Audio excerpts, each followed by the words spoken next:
तो अल्प ब्रेक के बाद एक बार फिर आपका स्वागत और अभिनंदन। आप जानते हैं खंड 7 में प्रत्येक प्रश्न 3 अंक का होगा, 16, 17, 18, ठीक है भाई, और 19, ठीक है, 20, 21, 22 खंड दा में आएंगे। और इनकी विशेषता क्या होगी 3 अंक के साथ साथ कि इसमें आपको विकल्प भी मिलेगा करने के लिए। पहला जो प्रश्न है वो आपके प्रथम चैप्टर से रासायनिक अपक्रिया वाले से। तो देखिए मैंने यहां जो प्रश्न रखा है कि वियोजन या अपघटन अपक्रिया किसे कहते हैं, वियोजन अपक्रिया की विभिन्न प्रकारों को उदाहरण सहित समझाना है और विद्युत अपघटन का नामांकित चित्र। देखिए वो वहां भी पूछ सकता था 1 नंबर में, इस प्रश्न को 1 या 2 नंबर में भी पूछ सकता है कि विद्युत अपघटन का नामांकित चित्र बनाइए। हालांकि इस प्रश्न के साथ विद्युत अपघटन का नामांकित चित्र नहीं आएगा, लेकिन मैंने क्योंकि अपघटन से संबंधित है यहां रख लिया है। तो पेपर में प्रश्नों का कुछ उतार चढ़ाव हो सकता है, इसमें हो सकता है आपको 6 क्रियाएं दे दे आधे आधे नंबर की कि निम्न अपक्रियाओं को पहचानिए कि कौन सी आपकी संयोजन अपक्रिया है, कौन सी विस्थापन, कौन सी द्वय विस्थापन, ऑक्सीकरण अपचयन है, ठीक है, ऊष्मा छेपी है, ऊष्मा शोषी है। तो ऐसे भी आपसे पूछ सकता है अपक्रियाओं के प्रकार के बारे में, या परिभाषा पूछ सकता है कि भाई द्वय विस्थापन अपक्रिया को परिभाषित कीजिए, अपघटन अपक्रिया को परिभाषित कीजिए, है ना। तो ऐसे भी पूछ सकता है। तो प्रश्न का प्रकार कुछ भी हो सकता है, वैसे इजी पार्ट है, आपको पता ही है। तो चलिए बात करते हैं कि वियोजन अपक्रिया किसे कहते हैं। जैसा आप नाम से ही पता है वियोजन अपक्रिया, वियोजन का मतलब टूटना। टूटेगा कैसे, पहचानिए कैसे, एक यौगिक, ठीक है, जब कोई यौगिक या पदार्थ या क्रिया कारक कुछ भी लिखिए, तो जब कोई यौगिक ताप, दाब या विद्युत प्रभाव के कारण, देखिए किसके कारण, ताप के कारण टूटेगा, दाब के कारण भी टूट सकता है, दाब के आपके कोर्स में नहीं है, तो ताप आपके कोर्स में है, प्रकाश आपके कोर्स में है, और विद्युत धारा। तो ताप, प्रकाश और विद्युत धारा के कारण 2 या 2 से अधिक पदार्थों में टूट जाता है, वियोजित हो जाता है, अपघटित हो जाता है। तो ऐसी अपक्रिया अपघटन अपक्रिया कहलाती है। मैंने यहां परिभाषा लिखी है भाई, काफी मोटे मोटे अक्षरों में, आराम से इसको पढ़ लेना स्क्रीनशॉट लेकर, ठीक है। अब मैंने इसको यह भी लिख दिया है कि वियोजन या अपघटन अपक्रियाओं में तोड़ने के लिए ऊष्मा, प्रकाश अथवा विद्युत ऊर्जा की आवश्यकता होती है। बिना बाहर से विद्युत ऊर्जा दिए बिना किसी भी पदार्थ का अपघटन या वियोजन नहीं हो सकता। बिना बात कोई क्यों टूटेगा भाई, बाहर से उसको या तो गर्म करेंगे या उस पर प्रकाश आपतित कराएंगे या उसमें विद्युत धारा प्रवाहित करेंगे, तभी कोई यौगिक 2 या 2 से अधिक पदार्थों में टूटेगा। आप कहेंगे सर आपने तो अवकारक लिख रखा है। अरे अवकारक लिखिए, क्रिया कारक लिखिए, यौगिक लिखिए, पदार्थ लिखिए, एक ही बात है। तो जब कोई क्रिया कारक या अवकारक या पदार्थ ताप, विद्युत धारा या प्रकाश के कारण 2 या 2 से अधिक पदार्थों में टूट जाता है, तो ऐसी अपक्रिया वियोजन या अपघटन अपक्रिया कहलाती है। तो इस आधार पर वियोजन अपक्रिया 3 प्रकार की हुई भाई, या अपघटन अपक्रिया 3 प्रकार की। ताप के कारण ताप अपघटनी या ताप वियोजन अपक्रिया, प्रकाश वियोजन अपक्रिया और विद्युत वियोजन अभिक्रिया। तो ताप देने पर, ऊष्मा देने पर जब पदार्थ 2 या 2 से अधिक पदार्थों में विखंडित हो जाता है, टूट जाता है, विभाजित हो जाता है, तो यह क्या कहलाता है, तापीय अपघटन कहलाता है। जैसे पहला उदाहरण दिया है मैंने कि फेरस सल्फेट को जब गर्म किया जाता है, गर्म करने के लिए तीर के निशान के ऊपर त्रिभुज का निशान लगा दें, तो ये फेरिक ऑक्साइड, ठीक है, और सल्फर डाइऑक्साइड, ये सल्फर डाइऑक्साइड है, और SO3 सल्फर ट्राइऑक्साइड में विभाजित हो जाता है। तो FeSO4 किसमें टूट जाएगा, फेरिक ऑक्साइड, सल्फर डाइऑक्साइड और सल्फर ट्राई ऑक्साइड में विभाजित हो जाता है। इसी तरह अगर हम कैल्शियम कार्बोनेट को गर्म करें तो ये भाई कैल्शियम ऑक्साइड और कार्बन डाइऑक्साइड में विभाजित हो जाता है। एक और ध्यान रखना, संयोजन अपक्रियाएं ऊष्मा छेपी होती हैं और ये वियोजन अपक्रियाएं कैसी होती हैं, ऊष्मा शोषी, क्योंकि इसमें बाहर से ऊष्मा दे रहे हैं, तो ऊष्मा का शोषण हो रहा है, तभी तो बाहर से ऊष्मा दे रहे हैं। तो अपघटन अपक्रियाएं या वियोजन अपक्रियाएं कैसी होती हैं, ऊष्मा शोषी अपक्रिया होती हैं। एक तीसरा उदाहरण और लिया है कि जब लेड नाइट्रेट को गर्म किया जाता है PbNO3 का होल ट्वाइस को गर्म किया जाता है तो PbO बनेगा, lead oxide, plus 4NO2 nitrogen का ऑक्साइड बनता है, और इसके अलावा ऑक्सीजन मैंने लिख दिया है। जब लेड नाइट्रेट को गर्म किया जाता है तो ये वियोजित होकर लेड ऑक्साइड, ये लेड ऑक्साइड है, और नाइट्रोजन का ऑक्साइड और ऑक्सीजन में वियोजित हो जाता है। ठीक है, एक यौगिक 3 में टूटा, यहां देखिए एक यौगिक या एक क्रियाकारक 2 में टूटा, CaO, इस तरह यहां फेरस सल्फेट 3 में टूटा, FeO2, Fe2O3, SO2 और SO3 में। तो जब कोई क्रियाकारक ताप, विद्युत धारा या प्रकाश के कारण 2 या 2 से अधिक पदार्थों में टूट जाता है, वियोजन अभिक्रिया कहलाती है। आसानी से आपको बहुत ढंग से समझ में आ गया होगा। अब प्रकाश अपघटन या प्रकाश वियोजन, ये प्रकाश वियोजन का उदाहरण है। तो ध्यान रखा, प्रकाश वियोजन के लिए आप 2 उदाहरण याद रखेंगे, AgCl और AgBr। ठीक है, ये दोनों ही सूर्य के प्रकाश, ये सूर्य का प्रकाश तीर के निशान पे आप लिख देना, सूर्य का प्रकाश। ठीक है, तो किस में टूट जाएगा, Ag में, और Cl2 बाहर निकल जाएगी। इसी तरह अगर हम सिल्वर ब्रोमाइड को सूर्य के प्रकाश की उपस्थिति में रखेंगे, तीव्र सूर्य का प्रकाश पड़ेगा तो सिल्वर और ब्रोमीन, सॉरी ये Cl2 नहीं है Br2 ब्रोमीन बनेगी। ठीक है, और ये काले रंग का हो जाएगा। पहले श्वेत श्याम जो फोटोग्राफी होती थी ना, वहां आपको एक डार्क रूम बना होता था, उसमें इसका प्रयोग करते थे AgBr का। सिल्वर हैलाइड का उपयोग फोटोग्राफिक कागज में होता है, क्योंकि इस तरह का कागज प्रकाश के प्रति संवेदनशील, पहले फोटोग्राफ फिल्म भी आती थी, ठीक है, उनमें इसका प्रयोग किया जाता था। आप देखिए यहां जल का विद्युत अपघटन बनाने के लिए देखिए, ये बाहर एक प्लास्टिक का मग है, इसमें 2 छेद करके मैंने 2 ये इलेक्ट्रोड लगा दिए भाई। ठीक है, और उनके ऊपर 2 परख नलियां हैं जो औंधी लगा दी। ये क्या है, परख नली हैं, ध्यान से देखिए, ये परख नली हैं, औंधी लगी हुई है इलेक्ट्रोड पर। ठीक है, ऊपर इस तरह से रख दिया है। ठीक है, और रबड़ की डाट लगा दी, जिससे पानी, आप इस जग में पानी भरेंगे तो रबड़ की डॉट ये लगी हुई ना, रबड़ की डॉट क्यों लगी हुई है, क्योंकि जिससे पानी नीचे नहीं जाए। अब इसको एक 6 वोल्ट की बैटरी से जोड़ दिया है, जो धन सिरे से जुड़ेगा वो एनोड कहलाएगा। ये धन बैटरी के धन सिरे से जुड़ा है इसलिए एनोड है, और ये बैटरी के ऋण सिरे से जुड़ा हुआ है, इसको क्या कहेंगे, कैथोड कहेंगे। और जैसे ही हम विद्युत धारा प्रवाहित करेंगे तो देखेंगे कि जो पानी है अपने मूल पदार्थों में टूट जाता है। पानी H2O किस में टूटेगा विद्युत धारा प्रवाहित करने पर भाई, विद्युत धारा प्रवाहित करने पर H प्लस OH आयनों में टूट जाता है। तो हम कैसे देखेंगे कि जो कैथोड वाली, देखिए ध्यान रखना, माइनस वाली की तरफ कौन आएंगे, H प्लस। तो इस परख नली के भीतर हाइड्रोजन H प्लस मिलके नहीं, हाइड्रोजन के बुलबुले दिखाई देंगे इस तरह। ठीक है भाई, और इसमें ऑक्सीजन निकलेगी, इसमें हाइड्रोजन निकल रही परख नली में, और प्लस वाली में, क्योंकि ऑक्सीजन की संयोजकता क्या होती है, माइनस में।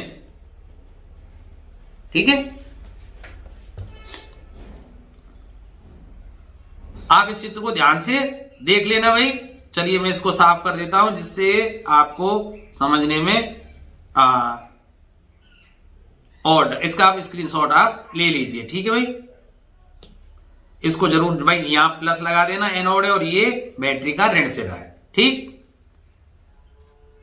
अब 17वां प्रश्न देखिए, प्रतिवर्ती क्रिया और प्रतिवर्ती चाप किसे कहते हैं। मानव में प्रतिवर्ती क्रिया विधि को समझाइए।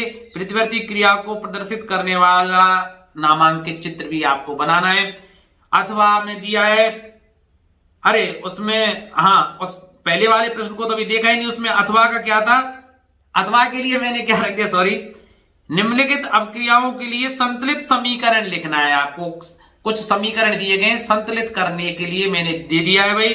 अब देखिए संतुलित समीकरण कैसे करते हैं कि बाईं तरफ के पदार्थ क्या कहलाते हैं, ये 2 बाईं तरफ के क्रिया कारक कहलाएंगे, और दाईं तरफ क्रिया के पश्चात जो पदार्थ बनते हैं वो क्रियाफल या उत्पाद कहलाते हैं। तो क्रिया कारक और क्रियाफल दोनों तरफ परमाणुओं की संख्या कैसी रहनी चाहिए, समान होनी चाहिए। जैसे इधर Fe है तो इधर को Fe के उतने ही, जितने परमाणु भाग ले रहे हैं क्रिया के बाद भी उतने ही परमाणु बचने चाहिए। जैसे यहाँ Fe इधर है 1 है, यहाँ इधर 3 है, तो संतुलित नहीं है।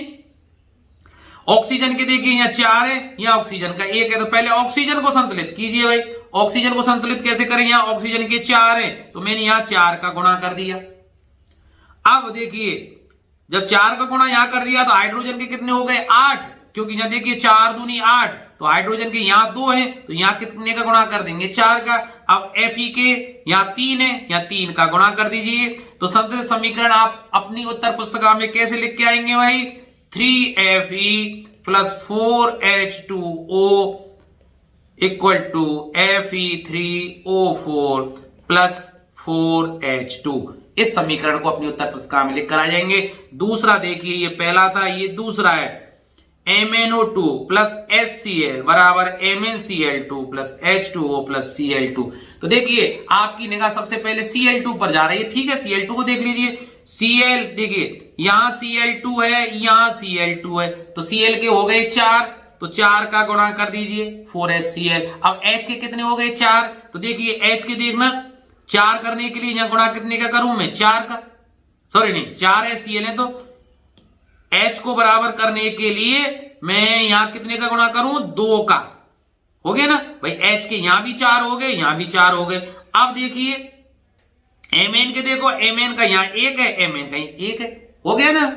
तो इस समीकरण को हम कैसे लिख सकते हैं, MnO2 plus 4HCl equal to MnCl2 plus twice H2O plus Cl2। ये संतुलित समीकरण हो गया। संतुलित समीकरण करना इतना कठिन नहीं होता है भाई, ठीक है। अब देखिए तीसरा, देखिए Fe2O3 प्लस एल्युमिनियम, ये कौन सी क्रिया है वैसे देखना, विस्थापन अभिक्रिया है, क्योंकि एल्युमिनियम अधिक क्रियाशील है, तो ये अधिक क्रियाशील होने के कारण Fe को विस्थापित करेगा, इसलिए ये विस्थापन अभिक्रिया है। तो देखिए Fe बन रहा है और Al2O3, तो देखिए ध्यान रखना यहां O के 3 है, यहां भी O के 3 है, और यहां Al2 है तो देखिए 2 का गुणा कर दिया। Fe के यहां 1 है, यहां 2 है तो 2 का गुणा कर दिया, हो गया संतुलित समीकरण। बहुत ईजी था। तो इसमें ये तो बिल्कुल संतुलित लग रहा है, ये ऑटोमेटिक संतुलित है ये तो भाई, इसमें देने की जरूरत क्या थी। देखिए CO2 और 1 O यहां से, तो देखिए 2 यहां है और ये 4, 3 यहां और 1 4, O बराबर है, हाइड्रोजन के 2 हैं, हाइड्रोजन के 2 हैं, Ca 1 है, 1 है, तो ये तो संतुलित समीकरण है ऑटोमेटिक, ऐसा नहीं देगा वैसे। फिफ्थ वाले को देखना AlCuCl2 AlCl3 प्लस Cu, तो इसमें क्या करें भाई, Cl2 देखिए यहां 3 है Cl के, यहां 2 हैं, 3 और 2 का अंतर आए तो आप 6 बना लीजिए दोनों तरफ। तो 6 बनाने के लिए यहां 2 का गुणा करूं और यहां 3 का, ध्यान रखना 3 और 2 का, इधर 3 हो इधर 2 हो, इधर 3 हो इधर 2 हो, तो आप 6 कर दीजिए दोनों तरफ, ठीक है। तो इसको 6 बनाने के लिए देखिए मैंने 3 का गुणा कर दिया, इसको 6 बनाने के लिए मैंने 2 का गुणा कर दिया। अब Cl तो दोनों तरफ हो गए बराबर। अब L देखो, कॉपर के देखना, कॉपर के कितने हैं यहाँ, Cu के कितने हैं 3, तो यहां 3 का गुणा कर दिया। एल्युमिनियम के कितने हैं 2, तो यहां 2 का गुणा कर दिया। तो संतुलित समीकरण क्या हो गया, ट्वाइस Al प्लस 3CuCl2 बन गया twice AlCl3 plus thrice Cu। आसान है। अब चलते हैं भाई 17वां प्रश्न, प्रतिवर्ती क्रिया और प्रतिवर्ती चाप किसे कहते हैं। मानव में प्रतिवर्ती क्रिया को समझाइए। प्रतिवर्ती क्रिया को प्रदर्शित करने हेतु एक नामांकित चित्र बनाइए। तो देखिए भाई, हमारे शरीर में कुछ ऐसी क्रियाएं होती हैं जिन पर हमारी इच्छा शक्ति का नियंत्रण होता है। जैसे हमें किसके साथ क्या बोलना है, खेलना है, कूदना है, तो इस पर हमारा नियंत्रण है। तो ऐसी क्रियाओं को हम ऐच्छिक क्रियाएं कहते हैं। लेकिन कुछ क्रियाओं पर हमारा नियंत्रण नहीं होता, मस्तिष्क का नियंत्रण नहीं होता। जैसे श्वसन क्रिया है, किसका नियंत्रण है, आप चाहे ना चाहे श्वसन तो होगी। भोजन का पचना है, आपका नियंत्रण नहीं होता है। तो इन क्रियाओं को क्या बोलते हैं, हम अनैच्छिक क्रियाएं कहते हैं। अर्थात अनैच्छिक क्रियाओं पर मस्तिष्क का नियंत्रण या हमारा नियंत्रण नहीं होता। अब परिभाषा देखिए प्रतिवर्ती क्रिया की। तो देखिए बंधु, मैं क्योंकि लाल रंग से लिखा हुआ है तो मैं कलर चेंज कर लेता हूं। चलिए, शरीर में कुछ ऐसी अनैच्छिक क्रियाएं भी होती हैं, इन दोनों के बीच की जो मैंने अभी बताया था, जो ऐच्छिक पेशियों द्वारा संपादित होती हैं। किसके द्वारा, ऐच्छिक पेशियों के द्वारा संपादित होती हैं और मस्तिष्क इनमें भाग नहीं लेता। मस्तिष्क को तो क्रिया संपन्न हो जाने के बाद ज्ञात होता है। यह क्रियाएं मेरुरज्जु द्वारा नियंत्रित होती हैं। किसके द्वारा नियंत्रित होती हैं? मेरुरज्जु द्वारा नियंत्रित होती है। आगे जाके समझ में आएगी। मेरुरज्जु द्वारा नियंत्रित ऐसी अनैच्छिक क्रियाओं को प्रतिवर्ती क्रियाएं कहते हैं। तो प्रतिवर्ती क्रिया क्या है भाई? मेरुरज्जु द्वारा नियंत्रित ऐसी अनिश्चित क्रियाएं। ठीक है, जैसे कांटा चुभते ही आप पैर को हटा लेते हैं, ठीक है, मेरुरज्जु द्वारा नियंत्रित है, मस्तिष्क का कोई योगदान नहीं है। सुगंधित भोजन की गंध जैसे ही नाक में गई, मुंह से पानी आना, ठीक है। तेज प्रकाश में आंखों की पुतली, तेज प्रकाश आंखों में जैसे ही पड़ेगा हमारी आंख सिकुड़ जाती, पुतली है वो जो सिकुड़ जाती है। गर्म वस्तु अगर हमारे हाथ से स्पर्श कर जाए तो अचानक हाथ को पीछे हटा लेना। किसी सर्प को आपके सामने आ गया सर्प, अचानक से कूद के आप अलग हो जाओगे। तो ये सब कैसी हैं भाई? अनैच्छिक क्रियाएं जो मेरुरज्जु द्वारा नियंत्रित होती है, जिसके द्वारा आप तुरंत एक्शन में आते हो। आगे जाके समझेंगे कैसे एक्शन में आते हैं। अब प्रतिवर्ती चाप क्या है? जिस पथ पर क्रिया की जाती है उसे प्रतिवर्ती चाप कहते हैं। अब प्रतिवर्ती चाप यहां भी लिख गया, ये क्रिया विधि, ठीक है। प्रतिवर्ती क्रिया कैसे हो संपादित होती है उसकी विधि है भाई, क्रिया विधि। अब देखिए, एक प्रतिवर्ती क्रिया के दौरान शामिल तंत्र का आवेगों का मार्ग प्रतिवर्ती चाप का निर्माण करता है। समझ में आ रही होगी। जब कोई उत्तेजना होती है तो वह सबसे पहले त्वचा पर मौजूद रिसेप्टर्स द्वारा माना जाता है। जैसे पैर में कांटा चुभा तो सबसे पहले हमारी पैर में जो स्पर्श इंद्रिय है ना, रिसेप्टर है, जो ग्राही तंत्र का है, वो सबसे पहले उसका ज्ञान करेंगी। उस उत्तेजना को संवेदी न्यूरॉन्स से होते हुए रीढ़ की हड्डी तक पहुंचाया जाएगा, ठीक है, एक आवेग के रूप में। रीढ़ की हड्डी उस संवेदना या उत्तेजना की व्याख्या करेगी कि भाई कहां हो रही है, पैर में हुआ, हाथ में हुआ, कहां हुआ, और फिर वो मोटर न्यूरॉन्स को आवेग भेजती है। न्यूरॉन्स, मोटर का मतलब जो गतिशील, ऐसे न्यूरॉन्स जो हमें गतिशील लाने के लिए प्रयासरत हो उनको मोटर न्यूरॉन्स बोलते हैं। मोटर न्यूरॉन्स, मोटर का मतलब गतिशील वाले, बदले में उत्तेजना का जवाब देने के लिए प्रभाव कारकों या मांसपेशियों को उत्तेजित करते हैं, ठीक है। जैसे ही पाम में कांटा चुभा, तुरंत वहां की जो संवेदी तंत्र सीधे सीधे कहां भेजेंगी संदेश? हमारी रीढ़ की हड्डी में, मेरुरज्जु में भेजेंगी। फिर मेरुरज्जु कहेगा यार खतरा है, तो वो सीधे मोटर जो न्यूरॉन्स है उनको आदेश देगा भाई कुछ कर, और इस कारण हम अपना पैर हटा लेते हैं। और इसके लिए आपकी पाठ्य पुस्तक में ये चित्र दिया गया है, इस चित्र को ढंग से आप याद कर लेना भाई, ठीक है। स्क्रीन पे आप देख ही रहे, नहीं तो स्क्रीनशॉट आप ले लीजिए। अब इसमें अथवा वाला प्रश्न भी तो है भाई, अंतःस्रावी ग्रंथि किसे कहते हैं? मानव में पाए जाने वाली किन्हीं 3 अंतःस्रावी ग्रंथियों के नाम लिखिए। इनके द्वारा स्रावित हार्मोन के नाम लिखकर इनकी अधिकता या कमी का हमारे शरीर पर पड़े प्रभाव को समझाइए। तो देखिए भाई, परिभाषा इसमें है, मानव शरीर में पाए जाने वाली अनेक ग्रंथियों में से कई ग्रंथियों में नलिकाएं होती हैं, जैसे यकृत, लार ग्रंथि, श्वेत ग्रंथि। श्वेत माने पसीना, यकृत हो, लार ग्रंथि हो, पसीने की ग्रंथि हो, इन सब में नलिकाएं होती हैं, ठीक है। इनसे जो पदार्थ निकलते हैं स्रावित होते हैं। लेकिन कुछ ग्रंथियां ऐसी भी होती हैं जिनके द्वारा स्रावित हार्मोन को संबंधित अंगों तक ले जाने के लिए वाहिकाएं या नलिकाएं नहीं होती। इन ग्रंथियों को नलिका विहीन या अंतःस्रावी ग्रंथियां कहते हैं। ये अपने द्वारा स्रावित हार्मोन को सीधे ही रुधिर में मिला देती हैं, नलिकाओं की जरूरत नहीं होती, सीधे सीधे अपने द्वारा जो पदार्थ या हार्मोन निकलते हैं, ठीक है। तो एक ध्यान रखना, अंतःस्रावी ग्रंथियों से स्रावित जो पदार्थ है उनको क्या कहा जाता है? हार्मोन कहा जाता है। अब ग्रंथियां तो कई हैं भाई, कौन कौन सी हैं? आपकी पीयूष ग्रंथि, थायराइड ग्रंथि, अंतःस्रावी ग्रंथियों, पीयूष, थायराइड ग्रंथियां, ठीक है। पीयूष, थायराइड ग्रंथि, पैराथायराइड, एड्रिनल ग्रंथि, जनन ग्रंथि, पीना, कई हैं। अब उनमें से किसी एक का आपको वर्णन करना होगा, तो मैं सबको बता देता हूं। देखिए, पीयूष ग्रंथि पीयूष ग्रंथि मस्तिष्क में पाई जाती है, मटर के दाने की हमारे गर्दन के पीछे होता है, ठीक है। पीयूष ग्रंथि मस्तिष्क में पाई जाती है, ये मटर के दाने के समान होती है। यह शरीर की सबसे छोटी अंतःस्रावी ग्रंथि है, लेकिन सबसे महत्वपूर्ण है, क्योंकि इससे 13 प्रकार के हार्मोन निकलते हैं और संयुक्त रूप में उनको क्या बोला जाता है, पिट्यूटराइन। 13 प्रकार के हार्मोनों को संयुक्त रूप से क्या बोला जाता है, पिट्यूटराइन।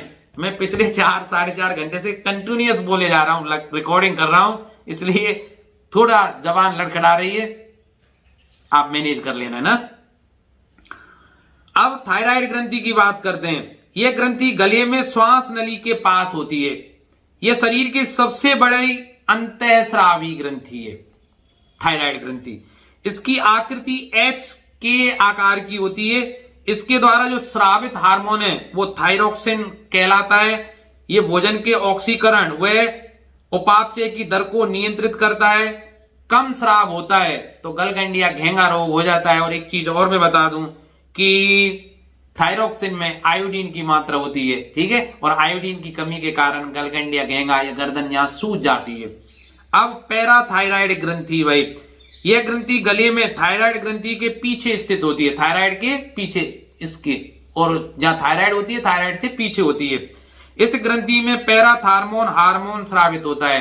तो देखिए, पीयूष से पिट्यूटराइन, थायराइड से थायरोक्सिन और पैराथायराइड से पैराथार्मोन हार्मोन स्रावित होता है। ये रक्त में कैल्शियम को बढ़ाता है, Ca++ आयन को बढ़ाता है, जो विटामिन डी की तरह कार्य करता है। इस हार्मोन की कमी से टिटेनी रोग हो जाता है। कौन सा रोग हो जाता है, टिटेनी रोग हो जाता है।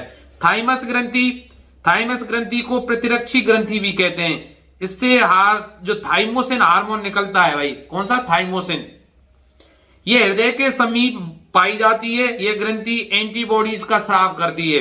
यह ग्रंथि बचपन में बड़ी होती है, लेकिन वयस्क होते होते ये लुप्त हो जाती है, ठीक है। अब अग्नाशय ग्रंथि, अग्नाशय ग्रंथि को मिश्रित ग्रंथि भी कहते हैं, क्योंकि ये अंतः और बाह्य दोनों तरह का स्राव करती है, ठीक है। यकृत के बाद दूसरे सबसे बड़ी ग्रंथि है। इस ग्रंथि में लैंगरहैंस डीप समूह पाया जाता है, जिसमें बीटा और अल्फा कोशिकाएं होती हैं।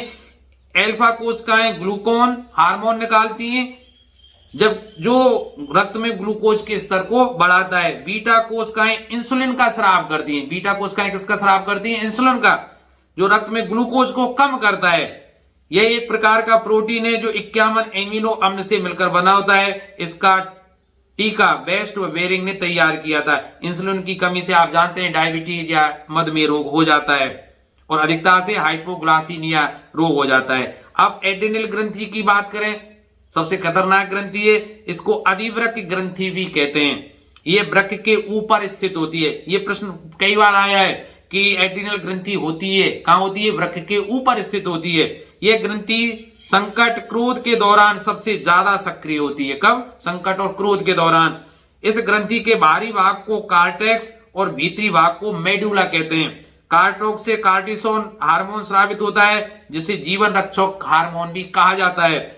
मेडुला में एड्रेनलिन हार्मोन स्रावित होता है, जिसे करो या मरो का हार्मोन कहते हैं। जैसे ही कोई विपदा आपदा या संकट हमें आता है तो ये एड्रेनलिन हार्मोन ज्यादा स्रावित हो जाता है, जिससे चेहरे का रंग लाल हो जाता है, धड़कनें बढ़ जाती हैं, इसलिए इसको करो या मरो का हार्मोन भी कहा जाता है। पीनियल ग्रंथि अग्र मस्तिष्क के थैलेमस भाग में होती है, जिसे तीसरी आंख भी कहा जाता है। ये मेलाटोनिन हार्मोन को स्रावित करती है, जो त्वचा के रंग को हल्का करता है, जननांगों के विकास में विलंब करता है। इसे जैविक घड़ी भी कहा जाता है। पीनियल ग्रंथि को, किस ग्रंथि को जैविक घड़ी कहा जाता है, पीनियल ग्रंथि को। जनन ग्रंथियां पुरुष में होती है वृषण, जो टेस्टोस्टेरोन हार्मोन को स्राव करता है। और टेस्टोस्टेरोन हार्मोन जब होता है, आवाज का भारीपन हो जाता है ना, ये आपको पता ही, मूछें आने लग जाती हैं, आवाज का भारीपन, और भी आपने लक्षण पढ़े।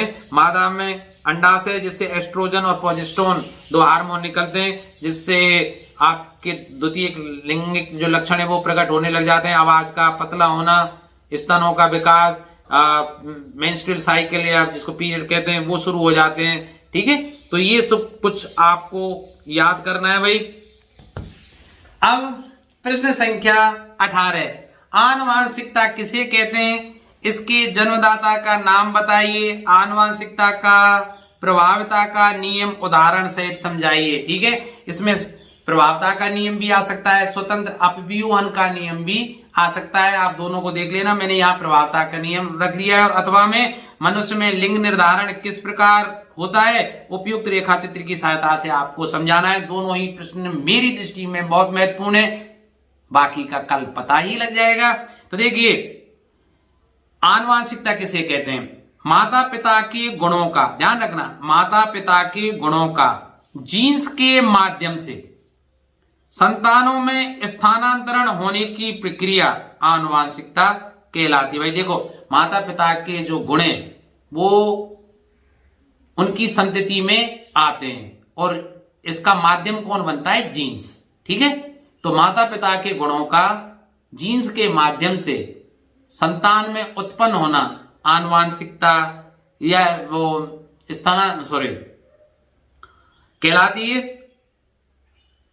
ठीक है भाई, माता पिता के गुणों का जीन्स के माध्यम से संतानों में स्थानांतरण होने की जो प्रक्रिया है वो आनुवंशिकता कहलाती है।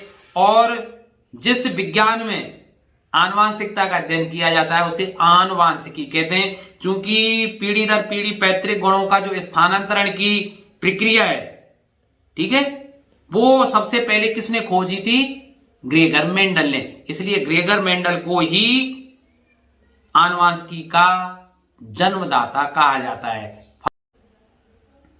और ये मैंने लिख दिया है, इन नियमों की खोज सर्वप्रथम ऑस्ट्रिया के वैज्ञानिक ग्रेगर जॉन मेंडल ने की थी। वैसे ये पादरी भी थे। ठीक है, अब प्रभावता का नियम क्या, सुनिए, ये मेंडल के द्वारा दिया गया नियम है भाई। जब परस्पर विरोधी लक्षणों वाले दो शुद्ध जनकों के बीच संकरण कराया जाता है तो प्रथम पीढ़ी में एक लक्षण ही दिखाई देता है, दूसरा लक्षण दिखाई नहीं देता। इसमें जो लक्षण दिखाई देता है उसे प्रभावी लक्षण और जो लक्षण दिखाई नहीं देता है उसे अप्रभावी लक्षण कहते हैं। मैं इसको और सिंप्लीफाई करने का प्रयास करता हूं। तो देखिए, मेंडल ने क्या प्रयोगों के आधार पर मटर के पौधे को चुना था। ये भी प्रश्न पूछ सकता है न्यू टाइप में कि मेंडल ने सब मटर के पौधे को ही क्यों चुना? क्योंकि मटर के पौधे में 7 जोड़ी विपरीत लक्षण पाए जाते हैं, इसलिए प्रयोग करने में सफलता रहेगी। दूसरा, मटर के पौधे को एक निश्चित जगह में उगाया जाता है, साल में 2 बार इसको उगाया जा सकता है। ठीक है, और इसमें स्वयं परागण की प्रक्रिया होती है। तो ऐसे कई कारण थे जिसके माध्यम से मटर के पौधे को उन्होंने चुना था। सबसे पहले इस प्रभावता के नियम को बता देता हूं कि जब दो विपरीत गुणों से युक्त दो पादपों के बीच प्रभावता के नियम को बताने के लिए मैं बताना चाहूंगा कि जब परस्पर विरोधी लक्षणों से युक्त दो पादपों के बीच स्वयं परागण कराया जाता है तो पहली पीढ़ी में हालांकि दोनों गुण मौजूद थे पादपों में, लेकिन कुछ लक्षण ही प्रकट होते हैं, कुछ लक्षण प्रकट नहीं होते हैं। जो लक्षण प्रकट हो जाते हैं वो प्रभावी लक्षण कहलाते हैं और जो लक्षण प्रकट नहीं होते हैं वो अप्रभावी लक्षण कहलाते हैं। मैं और समझा देता हूं। मेंडल ने क्या किया, एक शुद्ध मटर का लंबा पौधा लिया और एक शुद्ध बौना पौधा लिया। अब दोनों के बीच स्वयं परागण कराया तो पहली संतान जो पैदा हुई तो उसमें हालांकि लंबेपन और बौनेपन दोनों के गुण मौजूद थे, लेकिन पौधा लंबा ही दिख रहा था। अर्थात जो बौनापन का गुण था वो प्रकट नहीं हुआ पहली पीढ़ी में, केवल लंबा ही प्रकट हुई। अर्थात पहली पीढ़ी में सभी पौधे लंबे पैदा हुए। इस कारण उसने क्या कहा कि भाई जो लक्षण प्रभावी होता है पहली पीढ़ी में वही प्रकट होता है और जो लक्षण अप्रभावी होता है वो प्रकट नहीं होता है।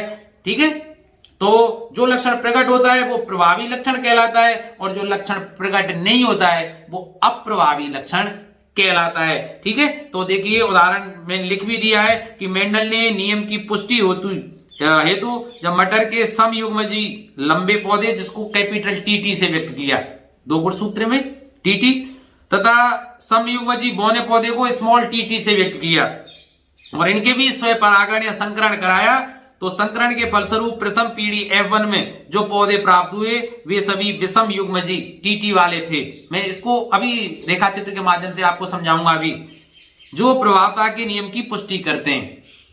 F1 पीढ़ी में लंबेपन का लक्षण प्रदर्शित हुआ जिसे प्रभावी गुण या प्रभावी लक्षण बोलते हैं जबकि जो लक्षण प्रदर्शित नहीं हुआ अर्थात बौनापन, उसको अप्रभावी लक्षण कहते हैं। देखिए मैं शुद्ध लंबा, एक शुद्ध लंबा पौधा लिया उसने, शुद्ध लंबा, ठीक है, जिसको किससे व्यक्त किया उसने, टी और टी से।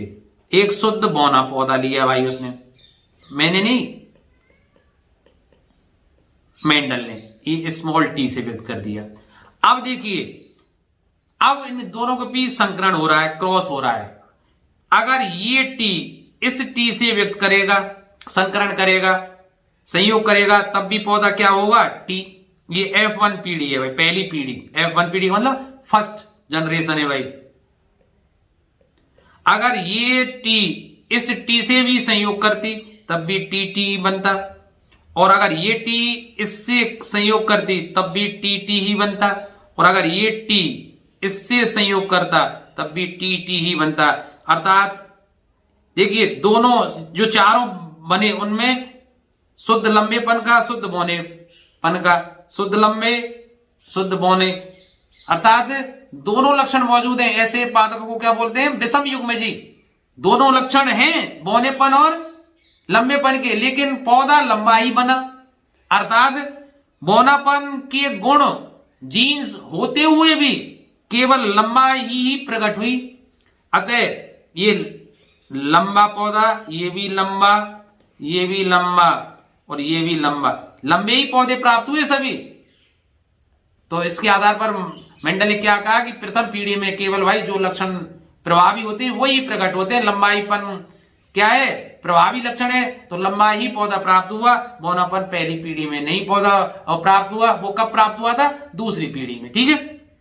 अब अथवा वाला प्रश्न देखिए, अथवा वाला प्रश्न कि मनुष्य में लिंग निर्धारण कैसे होता है, मैं समझा देता हूं कि भाई मनुष्यों में 46 गुणसूत्र होते हैं, 23 जोड़े, ठीक है, जिनमें से पुरुष हो चाहे महिला, उन दोनों में 22 जोड़े गुणसूत्र समान होते हैं, ठीक है, 22 जोड़े। उनको बोलते हैं ऑटोसोम्स। जो गुणसूत्र पुरुष और महिला दोनों में समान होते हैं उनको क्या बोलते हैं, ऑटोसोम्स। तो कैसे लिखेंगे इसमें कि मनुष्य में 23 जोड़े अर्थात 46 गुणसूत्र होते हैं, जिनमें 22 जोड़े गुणसूत्र महिला और पुरुष दोनों में समान होते हैं, जिन्हें ऑटोसोम्स कहते हैं। अब पुरुष में 23 जोड़े होते हैं टोटल, तो पुरुष में हो जाएंगे कौन कौन से, पुरुष में हो जाएंगे 22 जोड़े, या कहें सीधे सीधे 22 क्यों लिखूं, यूं लिख देता हूं 44 प्लस XY। पुरुष में होंगे 44 प्लस XY, 44 तो समान है, 22 जोड़े एक ही बात है। और महिला में होंगे 44 प्लस XX, ठीक है भाई। अब इनका अर्धसूत्री विभाजन हुआ। जब अर्धसूत्री विभाजन होगा तो देखिए ये तो आ जाएंगे 22 प्लस X और ये 22 प्लस X, ये मादा है तो 44 का आधा आधा करेंगे तो 22 प्लस X और 22 प्लस X।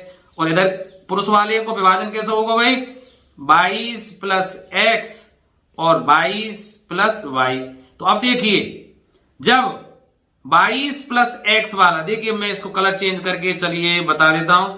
जब 22 प्लस X वाला, ये 22 प्लस X वाला यहां है भाई, और इससे संयोग कर रहा है, तो 22 प्लस X से संयोग करेगा तो 44 प्लस XX अर्थात क्या प्राप्त हुई, मादा अर्थात लड़की पैदा हुई, ठीक है। और यदि यह 22 प्लस X वाला इससे संयोग करे तो क्या बनेगा, 44 और 22, 44 प्लस ये X है ये Y है, 44 प्लस XY बनेगा अर्थात लड़का पैदा होगा, ठीक है। इसी तरह इसको देख लीजिए, ये इससे संयोग करेगा तो 44 प्लस XX लड़की होगी, और ये इससे संयोग करेगा तो 44 प्लस XY, ठीक है। इसका मतलब आधे लड़की और आधे लड़का पैदा हो रहे हैं। अब कब X महिला का X कब पुरुष के Y से संयोग करे, इस पर कोई नियंत्रण नहीं होता, इसलिए कोई नहीं कह सकता है भाई कब लड़की या कब लड़का पैदा होगा। एक बात जरूर कह सकते हैं कि पुराने जमाने में जो लड़की पैदा होने के लिए महिलाओं को दोषी माना जाता था, साइंस ने ये बात जरूर सिद्ध कर दी कि भाई लड़की या लड़का पैदा होने में महिलाओं का कोई योगदान नहीं है, ये केवल योगदान पुरुषों के माध्यम से होता है, क्योंकि पुरुषों में ही लड़का पैदा करने वाला गुणसूत्र वाई होता है। ठीक है, आप इसको स्क्रीनशॉट लेकर इस तरह से ढंग से पढ़ लेने, स्क्रीनशॉट लीजिए, ढंग से पढ़िए और जो मैंने कहा है उसको मनन कीजिए और इस डायग्राम को आप बना लेना 44 प्लस XX करके या XX और XY करके इसको कैसे भी आप बना लेना।